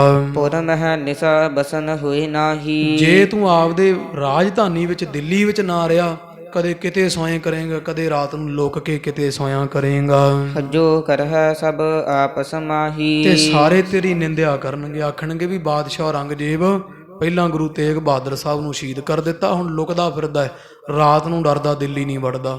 ਬਾਦਸ਼ਾਹ ਜੇ ਰਾਜਧਾਨੀ ਤੋਂ ਬਾਹਰ ਸੋਏਗਾ ਤੇ ਤੇਰੀ ਬੜੀ ਨਿੰਦਿਆ ਹੋਏਗੀ। ਜਾਂ ਤੇ ਕਰਮ ਹਿਮ ਕਿਤ ਔਰ, ਇਸ ਕਰਕੇ ਇੱਕ ਤੈਨੂੰ ਹੱਲ ਦੱਸ ਦਿੰਨਾ, ਤੂੰ ਫੌਜ ਲੈ ਕੇ ਤੇ ਚੜ੍ਹਾਈ ਕਰ ਦੇ ਕਿਸੇ ਪਾਸੇ ਤੂੰ ਫੌਜਾਂ ਚੜਾ ਕੇ ਤੇ ਕਿਸੇ ਮੁਹਿੰਮ ਤੇ ਤੁਰ ਜਾਣਾ ਕਰ ਤੂੰ। ਲੇ ਗਮਨਹੁ ਲਸ਼ਕਰ ਕਹੁ ਜੋਰ। ਆਪਦਾ ਭਾਰੀ ਲਸ਼ਕਰ ਫੌਜ ਲੈ ਕੇ ਤੇ ਸਾਰੇ ਆਖਣਗੇ ਚਲੋ ਔਰੰਗਜ਼ੇਬ ਬਾਦਸ਼ਾਹ ਮੁਹਿੰਮ ਤੇ ਗਿਆ ਹੋਇਆ ਹੈ, ਤੇ ਉੱਥੇ ਜਾ ਕੇ ਵਧੀਆ ਆਪਦਾ ਆਨੰਦ ਨਾਲ ਖੁੱਲੀ ਨੀਂਦ ਸੌਣਿਆ ਕਰੀ। ਤੈਨੂੰ ਮਤੀ ਦਾਸ ਨੇ ਦਿੱਲੀ ਨਹੀਂ ਸੌਣ ਦੇਣਾ, ਸ਼ਹੀਦ ਨੇ। ਇਸ ਕਰਕੇ ਭਾਈ ਤੂੰ ਚੜ੍ਹਾਈ ਕਰਕੇ ਕਿਸੇ ਪਾਸੇ ਚਲਾ ਜਾਣਾ ਕਰ। ਸੰਮਤ ਕਿਤਕ ਬੀਤ ਤਹ ਜਹ। ਜਦੋਂ ਕੋ 5-7 ਸਾਲ ਤੇਰੇ ਬਾਹਰਲੇ ਪਾਸੇ ਕਿਤੇ ਚੜਿਆ ਚੜ੍ਹਾਈ ਕਰਕੇ ਅਗਿਆਂ ਲੰਘ ਜਾਣਗੇ। ਬਾਤ ਪੁਰਾਤਨ ਤਬ ਪਦ ਜਹ। ਚਲੋ ਉਹਨੇ ਨੂੰ ਗੱਲ ਠੰਡੀ ਪੈ ਜਾਵੇਗੀ ਤੇ ਮਤੀ ਦਾਸ ਦੀ ਸ਼ਹੀਦੀ ਨੂੰ ਵੀ ਸਮਾਂ ਹੋ ਜਾਏਗਾ। ਸੁਨਤ ਪੀਰ ਤੇ ਭਇਓ ਨਿਰਾਸ। ਇਹ ਗੱਲ ਸੁਣ ਕੇ ਪੀਰ ਤੋਂ ਵੀ ਕੋਈ ਹੱਲ ਨਹੀਂ ਹੈ। ਭਾਈ ਮਤੀ ਦਾਸ ਸ਼ਹੀਦ ਤੰਗ ਕਰਦਾ ਹੈ ਤੇ ਔਰੰਗਜ਼ੇਬ ਬੜਾ ਦੁਖੀ ਹੋਇਆ ਹੈ ਵੀ ਐਡੇ ਵੱਡੇ ਪੁੱਜੇ ਪੀਰ ਕੋਲ ਵੀ ਮੇਰੀ ਮੁਸ਼ਕਲ ਦਾ ਕੋਈ ਸਮਾਧਾਨ ਨਹੀਂ ਹੈ। ਮਿਟ ਗਈ ਪੂਰੀ ਬਾਸ ਕੀ ਆਸ। ਇਹਦੀ ਵਿਚਾਰੇ ਦੀ ਆਸ ਹੀ ਮਿਟ ਗਈ ਵੀ ਮੈਂ ਕਦੇ ਦਿੱਲੀ ਰਵਾਂਗਾ। ਹਤੋਂ ਜਹੇ ਅਬ ਤਾਨੇ ਸ਼ਾਹ। ਇਦਾਂ ਇਹਦਾ ਫਿਰ ਮਨ 'ਚ ਵਿਚਾਰਿਆ ਵੀ ਫਿਰ ਮੈਂ ਇੱਕ ਮੁਹਿੰਮ ਚੜਾ ਕੇ ਦੱਖਣ ਨੂੰ ਚੜ ਜਾਵਾਂ ਤੇ ਤਾਨੇਸ਼ਾਹ ਨਾਲ ਜੰਗ ਕਰਕੇ ਤਾਨੇਸ਼ਾਹ ਨੂੰ ਮਾਰਾਂਗਾ। ਚਿਤ ਹੀ ਬਹਿ ਕੋ ਕਰੋ ਨਿਬਾਹੇ। ਤੇ ਦੱਖਣ ਵਾਲੇ ਪਾਸੇ ਹੀ ਆਪਦਾ ਰਾਤ ਬਤੀਤ ਕਰ ਲਾਂ ਕਰਾਂਗਾ, ਉੱਥੇ ਹੀ ਸਾਰੀ ਉਮਰ ਲੰਘਾ ਦਿਆਂਗਾ। ਇਮ ਨਿਸਚੈ ਕਰ ਸਭ ਵਿਧ ਤਿਆਰੀ। ਇਸ ਤਰ੍ਹਾਂ ਸਾਧ ਸੰਗਤ ਜੀ ਫਿਰ ਔਰੰਗਜ਼ੇਬ ਬਾਦਸ਼ਾਹ ਨੇ ਨਿਸ਼ਚਾ ਕਰਕੇ ਵੀ ਮੈਂ ਦਿੱਲੀ ਤਾਂ ਰਹਿ ਨਹੀਂ ਸਕਦਾ, ਇੱਥੇ ਸ਼ਹੀਦ ਮਤੀ ਦਾ ਸੌਣ ਨਹੀਂ ਦਿੰਦਾ। ਤੇ ਫਿਰ ਇਹਨੇ ਵਿਚਾਰ ਕਰਕੇ ਨਾ ਬਹਾਨਾ ਬਣਾ ਲਿਆ ਵੀ ਬਾਦਸ਼ਾਹ ਤਾਂ ਮੁਹਿੰਮ ਤੇ ਚੜ੍ਹ ਚੱਲਿਆ। ਸਾਰੀਆਂ ਫੌਜਾਂ ਇਕੱਠੀਆਂ ਕਰ ਲਈਆਂ ਹਨ। ਕਰੀ ਹਕਾਰਨ ਸੈਨਾ ਸਾਰੀ। ਸਾਰੀ ਫੌਜ ਇਕੱਠੀ ਕਰ ਲਈ ਤੇ ਚੰਗੇ ਸੂਰਮੇ ਤਿਆਰ ਕਰ ਲਏ ਐ। ਤੋਪ ਰਹਿ ਕਲੇ ਆਦ ਕਨੇਰੇ। ਤੋਪਾਂ ਤਿਆਰ ਕਰ ਲਈਆਂ, ਹੋਰ ਜੰਬੂਰ ਬੰਦੂਕਾਂ ਆਦਿਕ ਘੋੜੇ ਤਿਆਰ ਹੋ ਗਏ ਐ। ਲੈ ਕਰ ਚੜ੍ਹ ਚਾਲਿਓ ਤਿਸ ਬੇਰੇ। ਤੇ ਔਰੰਗਜ਼ੇਬ ਬਾਦਸ਼ਾਹ ਦੱਖਣ ਦੇਸ਼ ਜਿੱਥੇ ਗੋਲ ਮੰਡੇ ਕਰਕੇ ਸਾਧ ਸੰਗਤ ਜੀ ਜਿਹੜਾ ਸਥਾਨ ਹੈ, ਉਸ ਸਥਾਨ ਦਾ ਜਿਹੜਾ ਕੋਈ ਰਾਜਾ ਸੀ ਗੋਲ ਕੰਡੇ ਰਿਆਸਤ ਦਾ ਤਾਨੇਸ਼ਾਹ, ਉਹ ਆਕੀ ਸੀਗਾ, ਬਾਗੀ ਸੀ ਔਰੰਗਜ਼ੇਬ ਤੋਂ, ਹੋਰ ਕੋਈ ਬਾਗੀ ਨਹੀਂ ਰਹਿ ਗਿਆ ਸੀ।